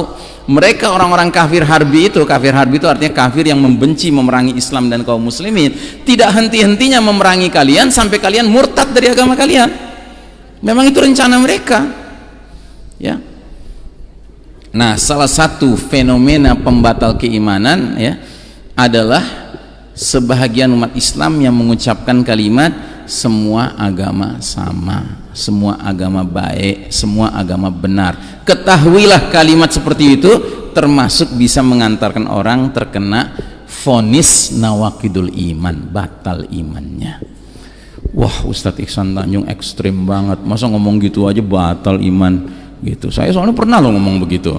Gitu. Ya soal Anda pernah ngomong gitu ya istighfar gitu. Nah, sekarang saya terangkan kenapa kok ini dianggap ekstrim kalau nggak ada dalilnya. Kalau ada dalilnya nggak ekstrim lagi, jelas sekali ilmunya. Tolong dicatat ayatnya, Ali Imran 19.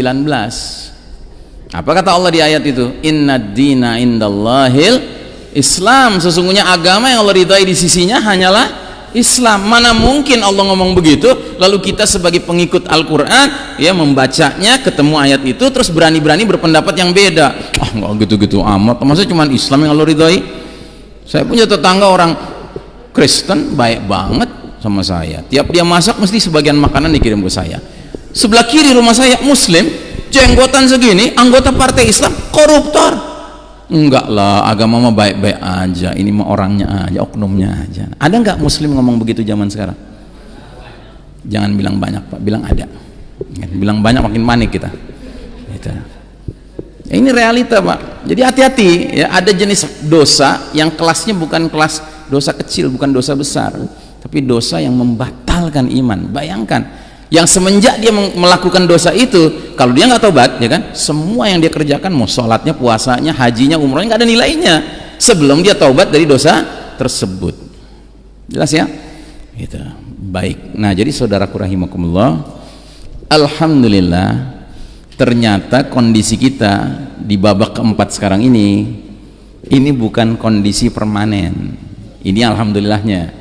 Sebab kata Nabi, babak keempat ini akan berlangsung selama masa yang Allah kehendaki, kemudian ketika Allah sudah berkehendak akan berlalu juga babak keempat. Jadi nggak akan terus-terusan kita hidup di babak keempat. Nabi menjamin akan datang babak terakhir, babak kelima. Namanya apa? Namanya khilafah ala minhajin nubuwah, kekhalifahan sesuai metode kenabian dalam hal kepemimpinan. Kemudian Nabi diam. Nah, kemudian Nabi diam, isyarat sampai disitulah umur umat Islam berakhir. Berarti akhir umur umat Islam husnul khatimah apa su'ul khatimah? Husnul khatimah apa su'ul khatimah, Bu? Yakin? Katanya khilafah nggak boleh. Kok Anda berani-beraninya bilang ujung akhirnya khilafah husnul khatimah? Katanya nggak boleh. Yang bilang nggak boleh pegang senjata lagi. Bu Kumis nggak ya? Sekarang misalnya Masjid Baitur Rahmah ya, kedatangan orang megang senjata, terus bilang mulai zuhur nanti di Baitur Rahmah ini sholat haram hukumnya. Kalian tetap sholat nggak? Kenapa? Kok berani tetap sholat? Kenapa? Kewajiban kata siapa? Kata Allah. Jadi kita mengatakan sesuatu boleh tidak boleh, harus tidak harus, bergantung kepada apa? Sumber beritanya. Kalau sumber beritanya Allah dan Rasulnya, mestinya kita nggak punya keraguan terhadapnya, ya. Tapi selain daripada Allah dan Rasulnya, boleh kita terima, boleh kita tolak. Gitu. Kita terima kapan? Kalau cocok dengan Allah dan Rasulnya. Kita tolak kapan? Kalau nggak cocok. Kalau nggak cocok ya kita tolak. Yang kita berpihak kepadanya adalah Quran dan Sunnah Allah dan Rasulnya. Makanya kalau Anda boleh berenung, ya kan, sebenarnya slogan yang paling pantas diakhiri dengan kalimat harga mati itu adalah Allah dan Rasulnya harga mati, Quran dan Sunnah harga mati, Pak. Selain itu nggak ada yang harga mati, Pak. Perlu bukti. Buktinya sederhana, sampai mati nanti ditanyain sama malaikat di dalam kubur, nanti itu yang ditanya kok. Man rabbuka, siapa Rabb kamu? Jawab Indonesia gitu. Ya enggak lah, jawabannya apa? Allah lah, ya kan. Madinuka, apa din kamu, agama kamu? Dini al-Islam, dinku Islam. Ma hadzal rajul ladzi bu'itsa fikum, siapa laki-laki yang diutus kepada kalian? Huwa Muhammad Rasulullah sallallahu alaihi wasallam.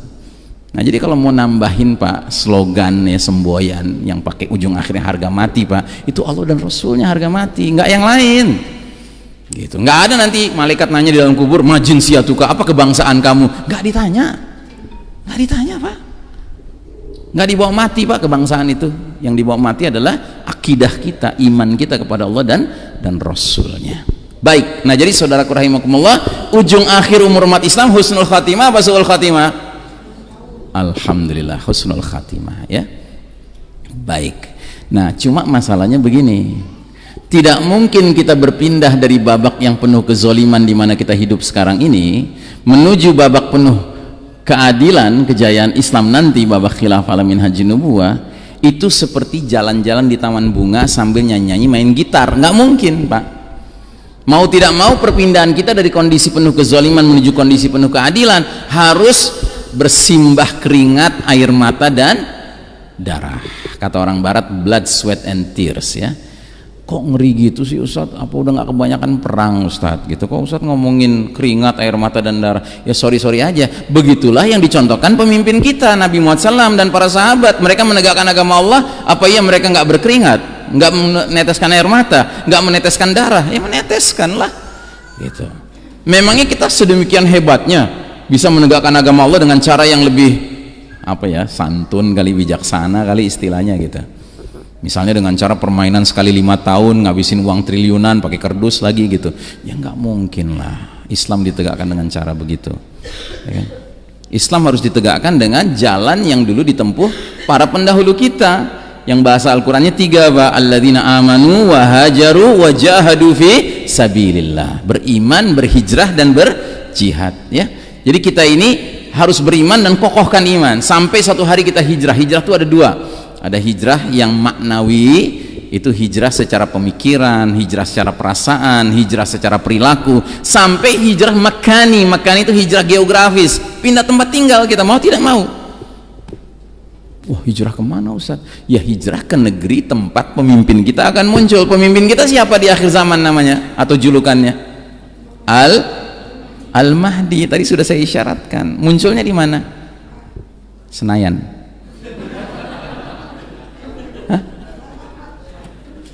Di mana munculnya? Di Arab. Ya berarti kita perlu berpikir hijrah ke sana. Kenapa? Karena ada perintah Nabi, fa idza ra'aitumuhu fabayyuhu walau habban 'ala thalji. Kalau kalian sudah lihat kehadiran Al-Mahdi, berbaiatlah kepadanya sekalipun harus merangkak-rangkak di atas salju, karena sesungguhnya dialah Khalifatullah Al-Mahdi. Dan saya termasuk orang yang sangat khawatir kemunculan Al-Mahdi jadwalnya sudah dekat, Pak. Gitu. Makanya setidak-tidaknya diksinya, narasinya sudah harus mulai muncul dalam pemikiran kita, Pak. Soal kita mampu melakukan atau tidak itu terserah rezeki dari Allah Ta'ala. Tapi yang penting narasinya, pemahamannya sudah mulai harus muncul. Kenapa? Kita ini waktu berjalan terus, Pak, dan saya termasuk orang yang husnuzon kepada Allah, sangka baik kepada Allah, bahwa kita di babak keempat ini, Pak, posisinya bukan di sini, bukan di sini, tapi di sini nih. Ini posisi kita. Kita sudah menjelang mau masuk babak kelima, mau menyaksikan babak keempat ini runtuh. Yang berarti apa? We got to prepare. Kita harus menyiapkan diri dan keluarga kita. Ya. Karena tidak mungkin Allah mempercayakan kita menjadi bahagian dari pasukan Al-Mahdi kalau kita nggak memenuhi kriteria sebagai jundullah, tentara Allah, prajurit Allah gitu. Nah, maka kita latih dari sekarang, bangun roh kita, roh yang koneksinya, sinyalnya kuat dengan Allah Ta'ala gitu. Bangun tengah malam, ya, tilawah, ya, zikir yang cukup, ya, kemudian mulai latihan berkuda, memanah, ya, berenang. Kenapa? Karena itu arahan Nabi.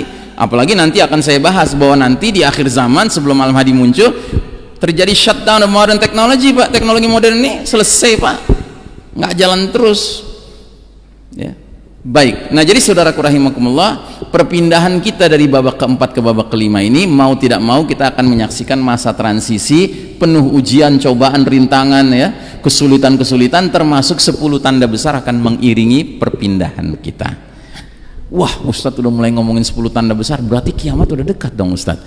Kalau ada yang nanya gitu, jawab dengan pertanyaan lagi, siapa bilang masih lama? Lawang dari tadi sudah saya bahas kok, kita udah di babak keempat dari 5 babak, ya. Tentunya it's getting close to the end, kan sudah menjelang ke akhirnya. Maka mari kita persiapkan diri, pacu diri, itu loh, menyiapkan diri untuk menghadapi huru-hara akhir zaman ini, ya. Nah, jadi 10 tanda besar itu Nabi sebutkan dalam satu hadis riwayat Muslim, sahih hadisnya, ya. Sesungguhnya kiamat tidak akan terjadi sampai kalian menyaksikan 10 tanda.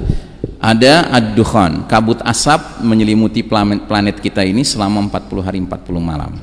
Disebabkan oleh apa? Disebabkan oleh hantaman keras dari langit. Hantaman keras itu berupa, ya, kisfan minas sama isaqitan, bongkahan batu berjatuhan dari langit. Itu bahasa Al-Qur'annya. Kalau bahasa modernnya apa? Meteor, ya.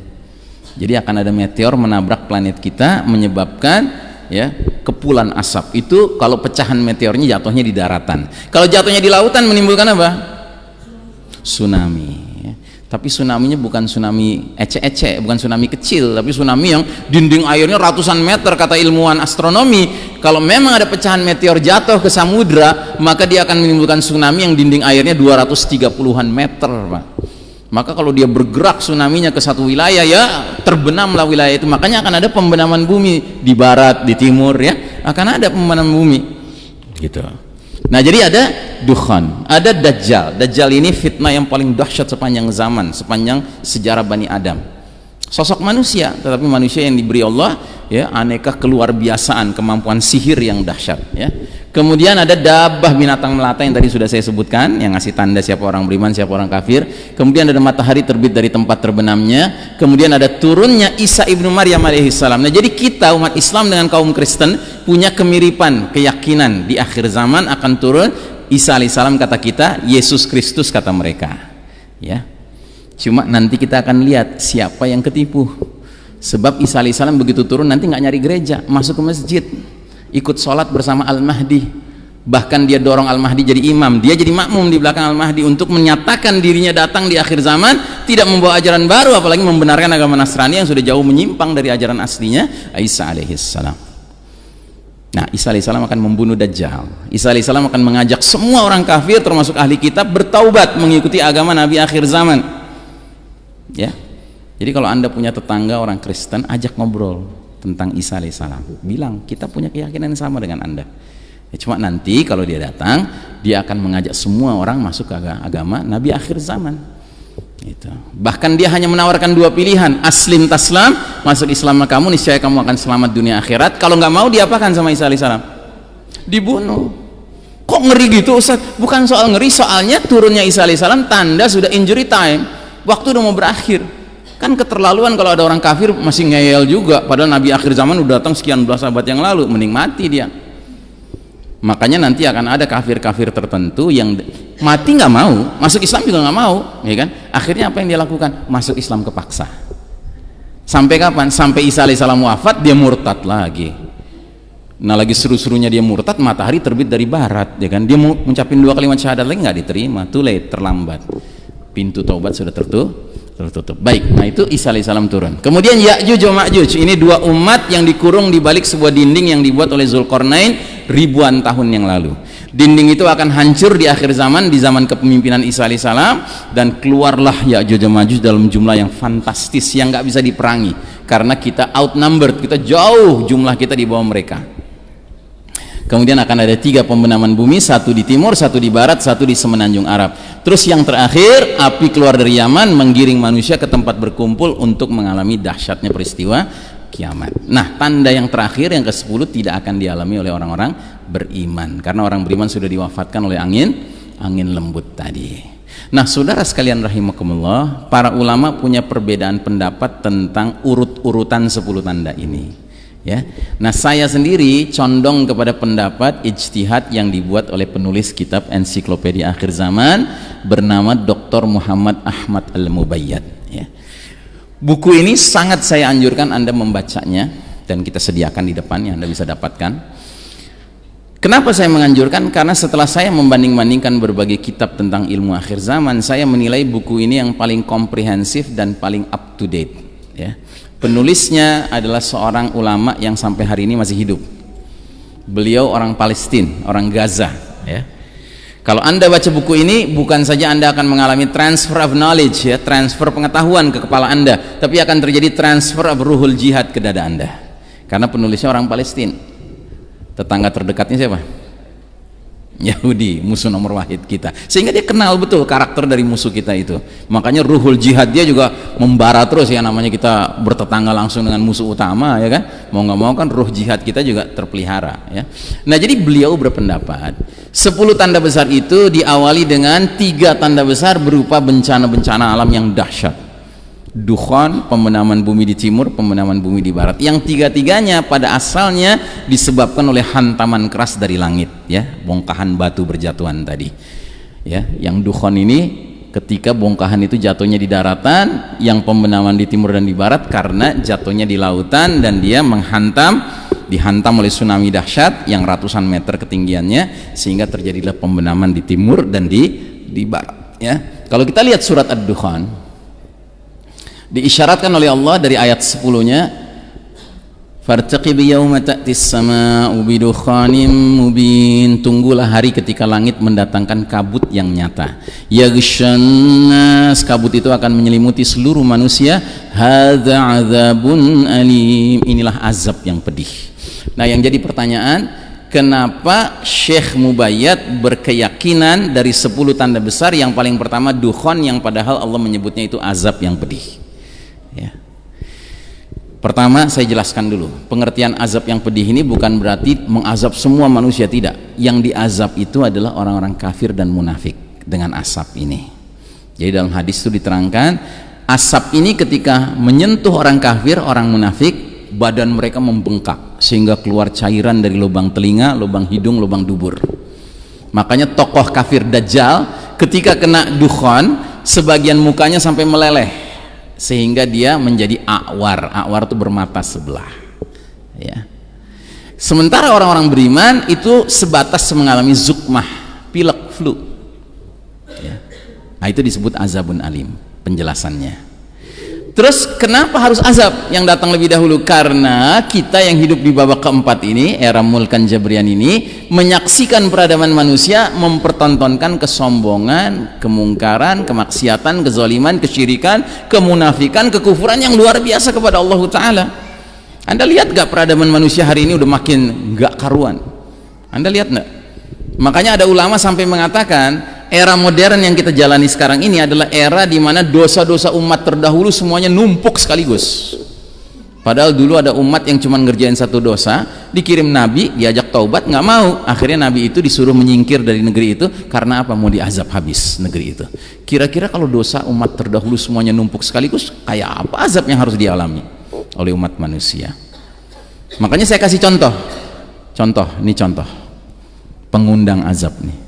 Orang menghina Al-Quran dengan cara dia duduk jongkok seolah-olah kayak khusyuk berdoa sambil yang dia injak apa? Al-Quran. Ini penghinaan bukan? Ustadz ini cuma main-main aja. Emang boleh main-main nginjek Quran? Kan nggak boleh. Ini Twitter yang berikut ini. Apa ini bukan penghinaan terhadap agama Allah? Mukidi baru gagal 5 tahun, kalian udah minta diganti. Islam udah gagal 1440 tahun, kalian masih aja meluk Islam. Yang kanan lebih mengerikan lagi, Pak. Dia ingin mengatakan kalau dia lebih cerdas dari Allah. Dia siap ngajarin Allah. Nauzubillah min dzalik. Belum lagi peristiwa ini. Pasti Anda tahu dong peristiwa ini apa? Ya kan? Peristiwa yang begitu terjadi pembakaran satu bendera bertuliskan syahadatain, tiba-tiba ratusan ribu bendera berkibar, nggak pakai komando, nggak ada yang mengkomando. Bukan hanya di Indonesia, sampai ke Suriah, sampai ke Rusia, mereka nonton video ini panas mereka. Kenapa? Ya karena memang nggak ada orang ridho dengan kejadian itu, dan ini nggak ada kaitan dengan organisasi tertentu, nggak ada. Ya, ini kan mengundang azab Allah. Belum lagi peristiwa seperti ini, berita seperti ini. Pernikahan sesama jenis LGBT sudah legal di 23 negara di dunia hari ini, Pak. 23 negara, bayangkan. Dulu kaum Nabi Lut di satu negara, Pak, namanya Sodom. Memang di 7 kota, tapi kan satu negara. Dan ini negara-negara yang sudah melegalkan, Pak, persebarannya sebagai berikut. Yang warna hitam ini, Amerika Utara, Amerika Selatan, Australia, Selandia Baru, Afrika Selatan, Eropa. Bayangkan. Belum lagi ini negara-negara yang ngantri nih. Taiwan, Thailand, Vietnam, Cina, Jepang, Kamboja, Korea Selatan, Nepal. Alhamdulillah Indonesia nggak ada. Gitu. Tapi ini semua sudah ngantri akan melegalkan di parlemen masing-masing LGBT. Ya. Nah, jadi saudaraku rahimakumullah, karenanya di dalam surat At-Tur diisyaratkan bahwa hantaman keras itu, atau kita kembali ke surat Ad-Dukhan dulu, ayat 16 mengisyaratkan yauma nabtshul batsyatal kubra inna muntaqimun. Ingatlah hari ketika kami hantam mereka dengan hantaman yang keras, sesungguhnya kami adalah pemberi balasan. Nah, hantaman keras itu berupa apa? Berupa bongkahan batu berjatuhan dari langit, ya. Yang ketika dia berjatuhan, orang sampai mengatakan, wah itu awan yang bertindih-tindih, ya. Nah, jadi saudaraku rahimakumullah, para ilmuwan astronomi telah mengatakan bahwa di sekitar planet kita ini, Pak, berseliweranlah meteor-meteor yang sangat besar, yang kalau ada satu saja Allah gerakkan lintasannya menabrak planet kita, disaster, ya, bencana besar akan terjadi. Alhamdulillahnya planet kita dilindungi dengan satu tameng namanya lapisan atmosfer, sehingga kalau ada meteor besar nabrak, pecah dia, Pak. Tapi pecahannya tetap lolos. Ada yang jatuhnya di daratan, itu yang menimbulkan kepulan asap, dan yang ada yang jatuhnya di lautan, itu menimbulkan tsunami yang menyebabkan pembenaman bumi di kiri dan di kanannya, ya. Sampai-sampai mereka sudah bikin ilustrasinya, Pak. Mereka ini siapa maksudnya? Hollywood itu senang sekali bikin film-film yang sumber ilmunya dari sumber gagasannya dari Quran dan Sunnah tanpa pernah mau ngaku. They just want to make money. Mari kita lihat, ya, gambaran yang mereka buat. Apophis itu nama sebuah meteor besar, Pak. Artinya dalam bahasa Inggris the destroyer, sang penghancur. Apophis itu bahasa Latin, ya. Jadi menurut teorinya, kalau ada batu yang jatuhnya di satu titik tertentu, 200 km radius tempat jatuhnya batu itu semua orang tewas, Pak. Nah, ini batu ini akan menghantam daratan ini. Nah, ini udah touchdown. Begitu dia touchdown, langsung menimbulkan kepulan asap kayak bom nuklir. Cuman berlipat-lipat kali kekuatan bom nuklir, sampai menyelimuti seluruh planet bumi asapnya itu. Nah, jadi menurut teorinya, titik di mana dia jatuh, pecahannya itu 200 km sekelilingnya mati orang, Pak. Jadi nauzubillah kalau jatuhnya di Jakarta, nasib penduduk Bogor gimana? Habis. Bandung habis, ya. Nah, ini kita akan lihat gambarannya di daratannya.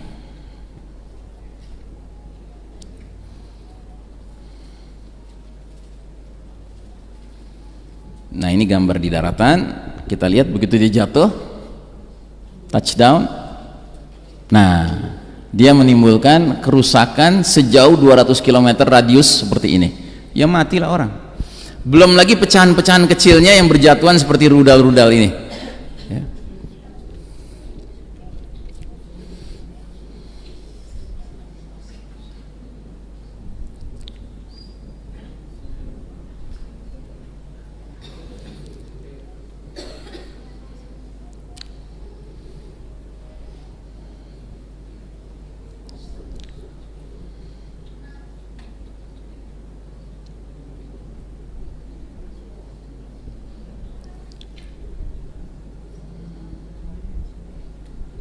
Nah, ini yang jatuh di samudra, di lautan. Ini orang-orang sudah tahu nih akan timbul tsunami, jadi mereka sudah lari ke bukit-bukit, ke tempat tinggi.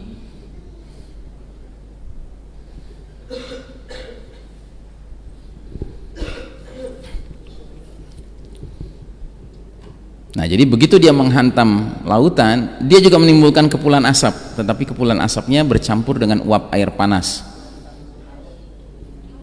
Nah, ini kemudian tsunami-nya kita lihat dahsyat sekali. Ketinggian air tsunami-nya ratusan meter.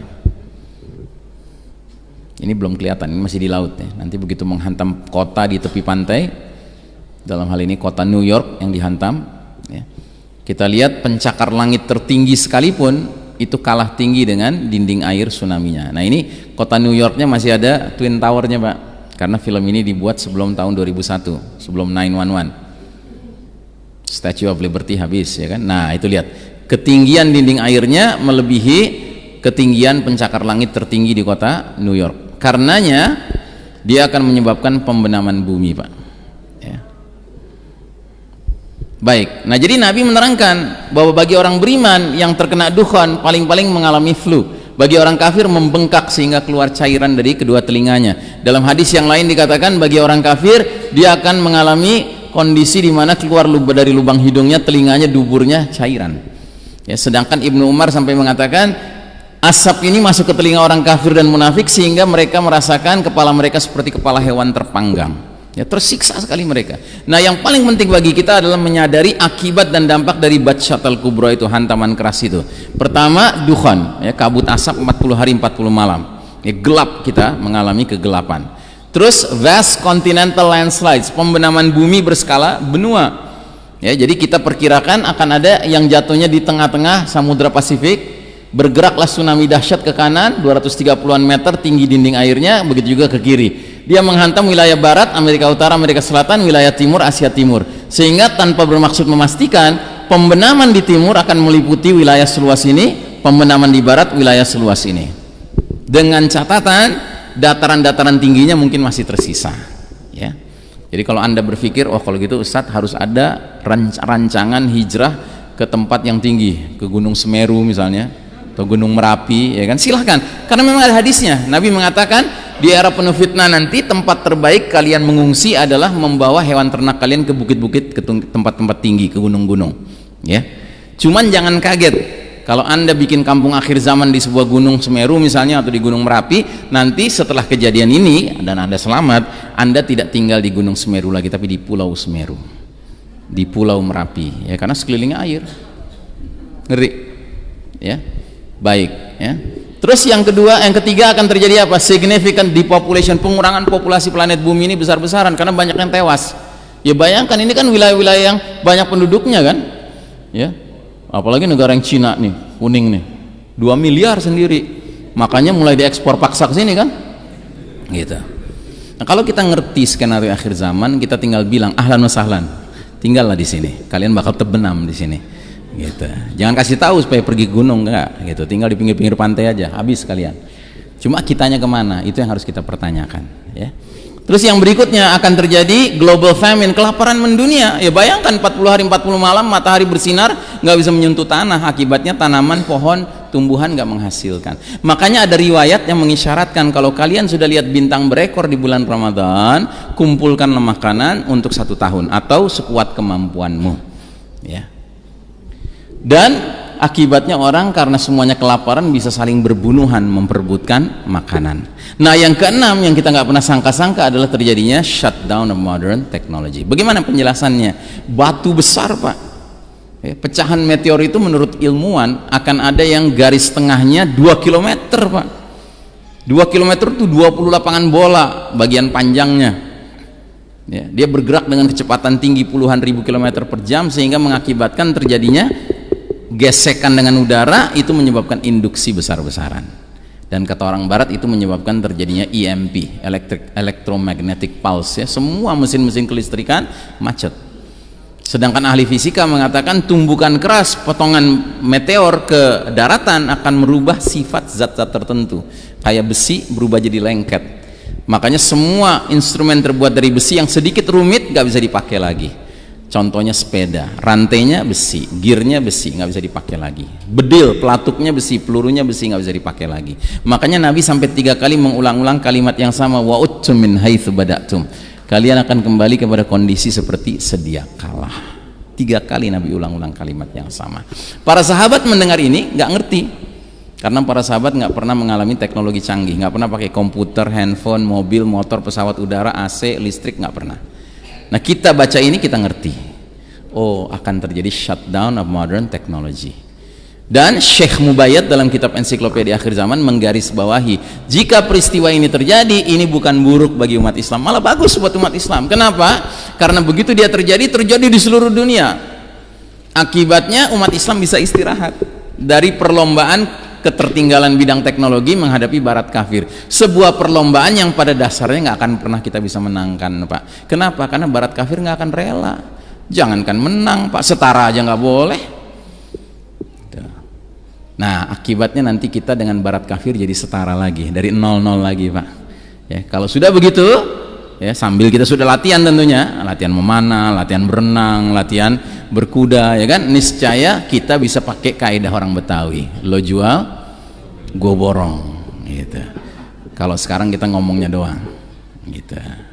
Baik, saudaraku rahimakumullah, dengan demikian saya akhiri pembicaraan saya untuk kali ini, dan sebagaimana tadi sudah diumumkan juga, insya Allah kami menyediakan buku ini buku yang sangat saya anjurkan untuk dibaca, ya, dan ini disediakan di depan, ada anak saya yang menjaga gerai di depan. Dan apa namanya, yang nggak kebagian nanti bisa ngontak nomor WhatsApp atau SMS ini ya untuk memesannya. Baik, saya kembalikan kepada pembawa acara. Wassallallahu ala nabiyina Muhammadin wa ala alihi washabbihi wasallim tasliman. Walhamdulillahirabbil alamin. Wassalamualaikum warahmatullahi wabarakatuh. Alhamdulillah, jazakallahu khairan jazak Ustaz. Luar biasa pencerahan ya yang kita terima dari Ustaz Ihsan Tanjung tentang tanda-tanda di kiamat ya, akhir zaman. Tentunya setelah kita mendapat pencerahan dari Ustaz Ihsan Tanjung ini menambah keimanan kita gitu ya, dan kita tentunya mempersiapkan diri lebih bagus lagi. Waktu beliau terbatas karena nanti sebelum jam 12 harus sudah ke Depok, tapi nanti bisa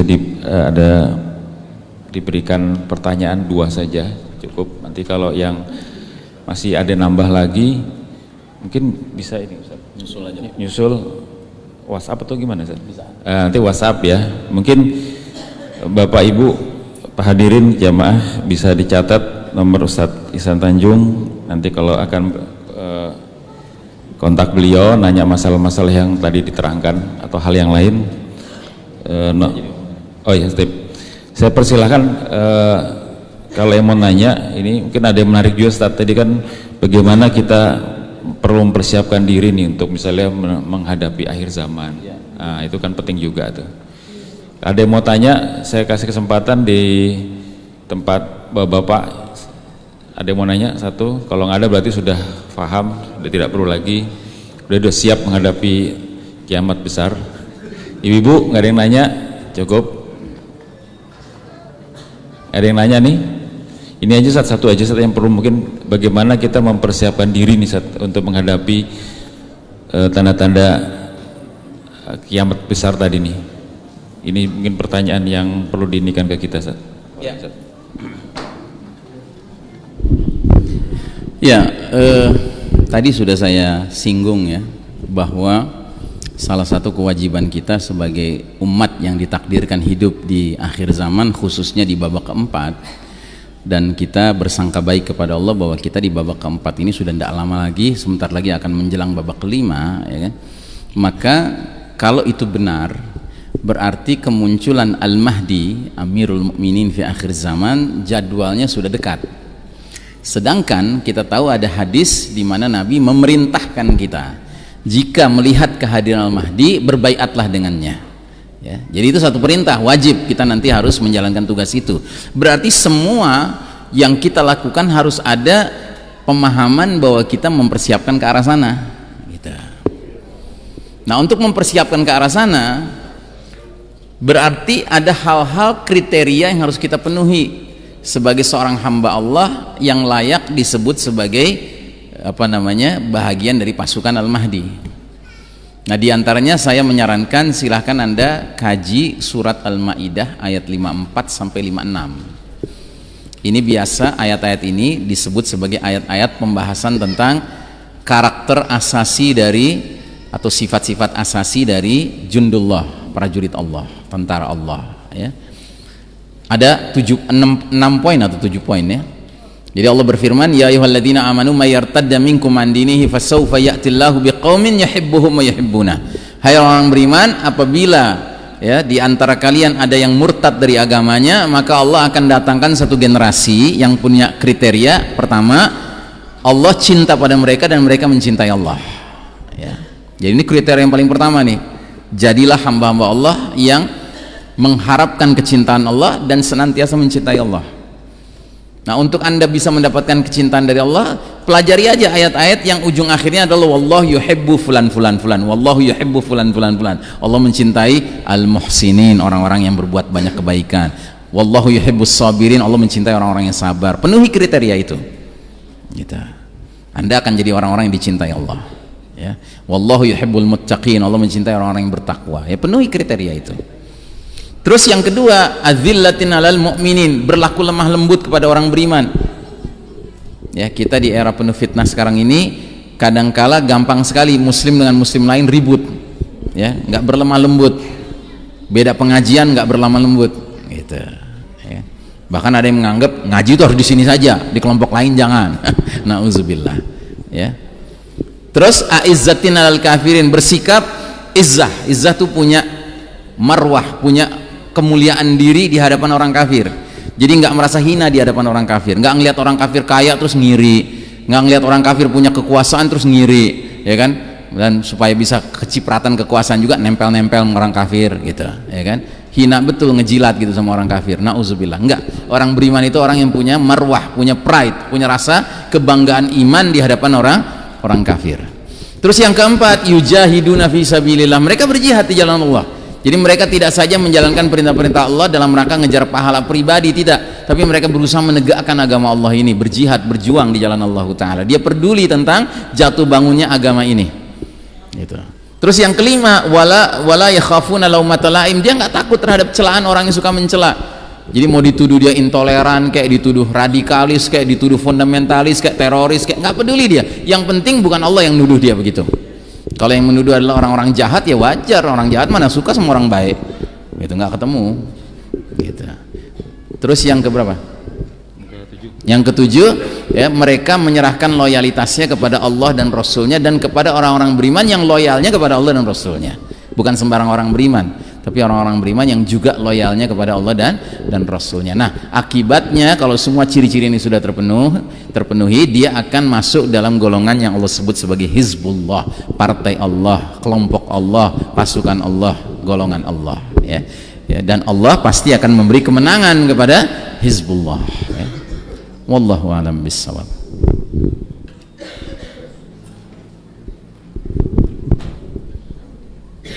Jazakallah khairan jasa Ustaz. Jadi ikhwafillah rahimakumullah, para jamaah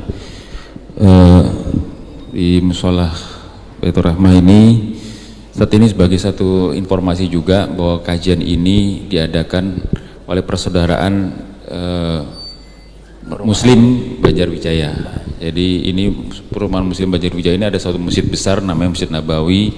Terus ada beberapa klaster, dan di klaster itu ada, tiap klaster rata-rata ada musolanya. Nah, ini salah satunya musola Baitur Rahmah. Semoga kita diberikan rahmah kasih sayang. Jadi itu sudah disampaikan tadi, catat lagi Bapak Ibu sekalian dalam surat Al-Maidah 54 dan 56. Jadi kita nanti kalau kita tidak taat pada Allah akan memberikan satu kaum, ya, digantikan dengan kaum yang lebih saling mencintai, punya izah terhadap orang kafir dan seterusnya.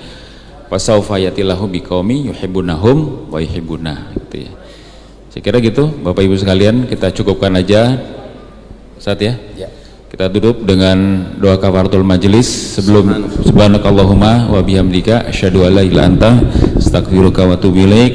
Kalau mau dicatat nomor HP-nya Ustadz Ihsan Tanjung, silahkan 0816 89 2247 0816 89 2247. silahkan WA ke beliau, ada hal yang berkaitan tadi mau ditanyakan. Yang kedua tadi juga sudah disampaikan, kita untuk lebih memperdalam lagi ilmu kita tentang masalah hari kiamat tadi, ada buku yang bagus dan menarik gitu ya. Nanti bisa pesan bukunya tadi di 0813 1048 1947. Buku juga sudah ada tersedia di sini saat ya. Kalau yang mau langsung ngambil pesan silahkan. Terima kasih semuanya. Mohon maaf atas segala kekurangannya dan mohon diikhlaskan dan diridhoi. Al-haqqu min rabbika wa lam takunanna minal mumtarin. Yang hak dan yang benar datangnya dari Allah dan Rasulnya. Mari kita terima segala hal-hal yang benar ini. Mudah-mudahan Allah memberikan kekuatan kita tetap diberikan istiqomah di jalan Allah.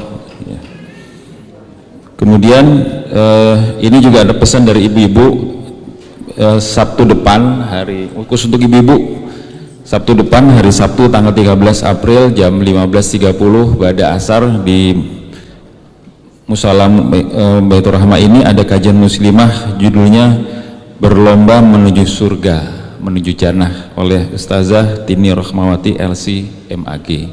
Ibu mohon bisa hadir Sabtu depan. Kita tutup, billahi taufiq wal hidayah. Assalamualaikum warahmatullahi wabarakatuh.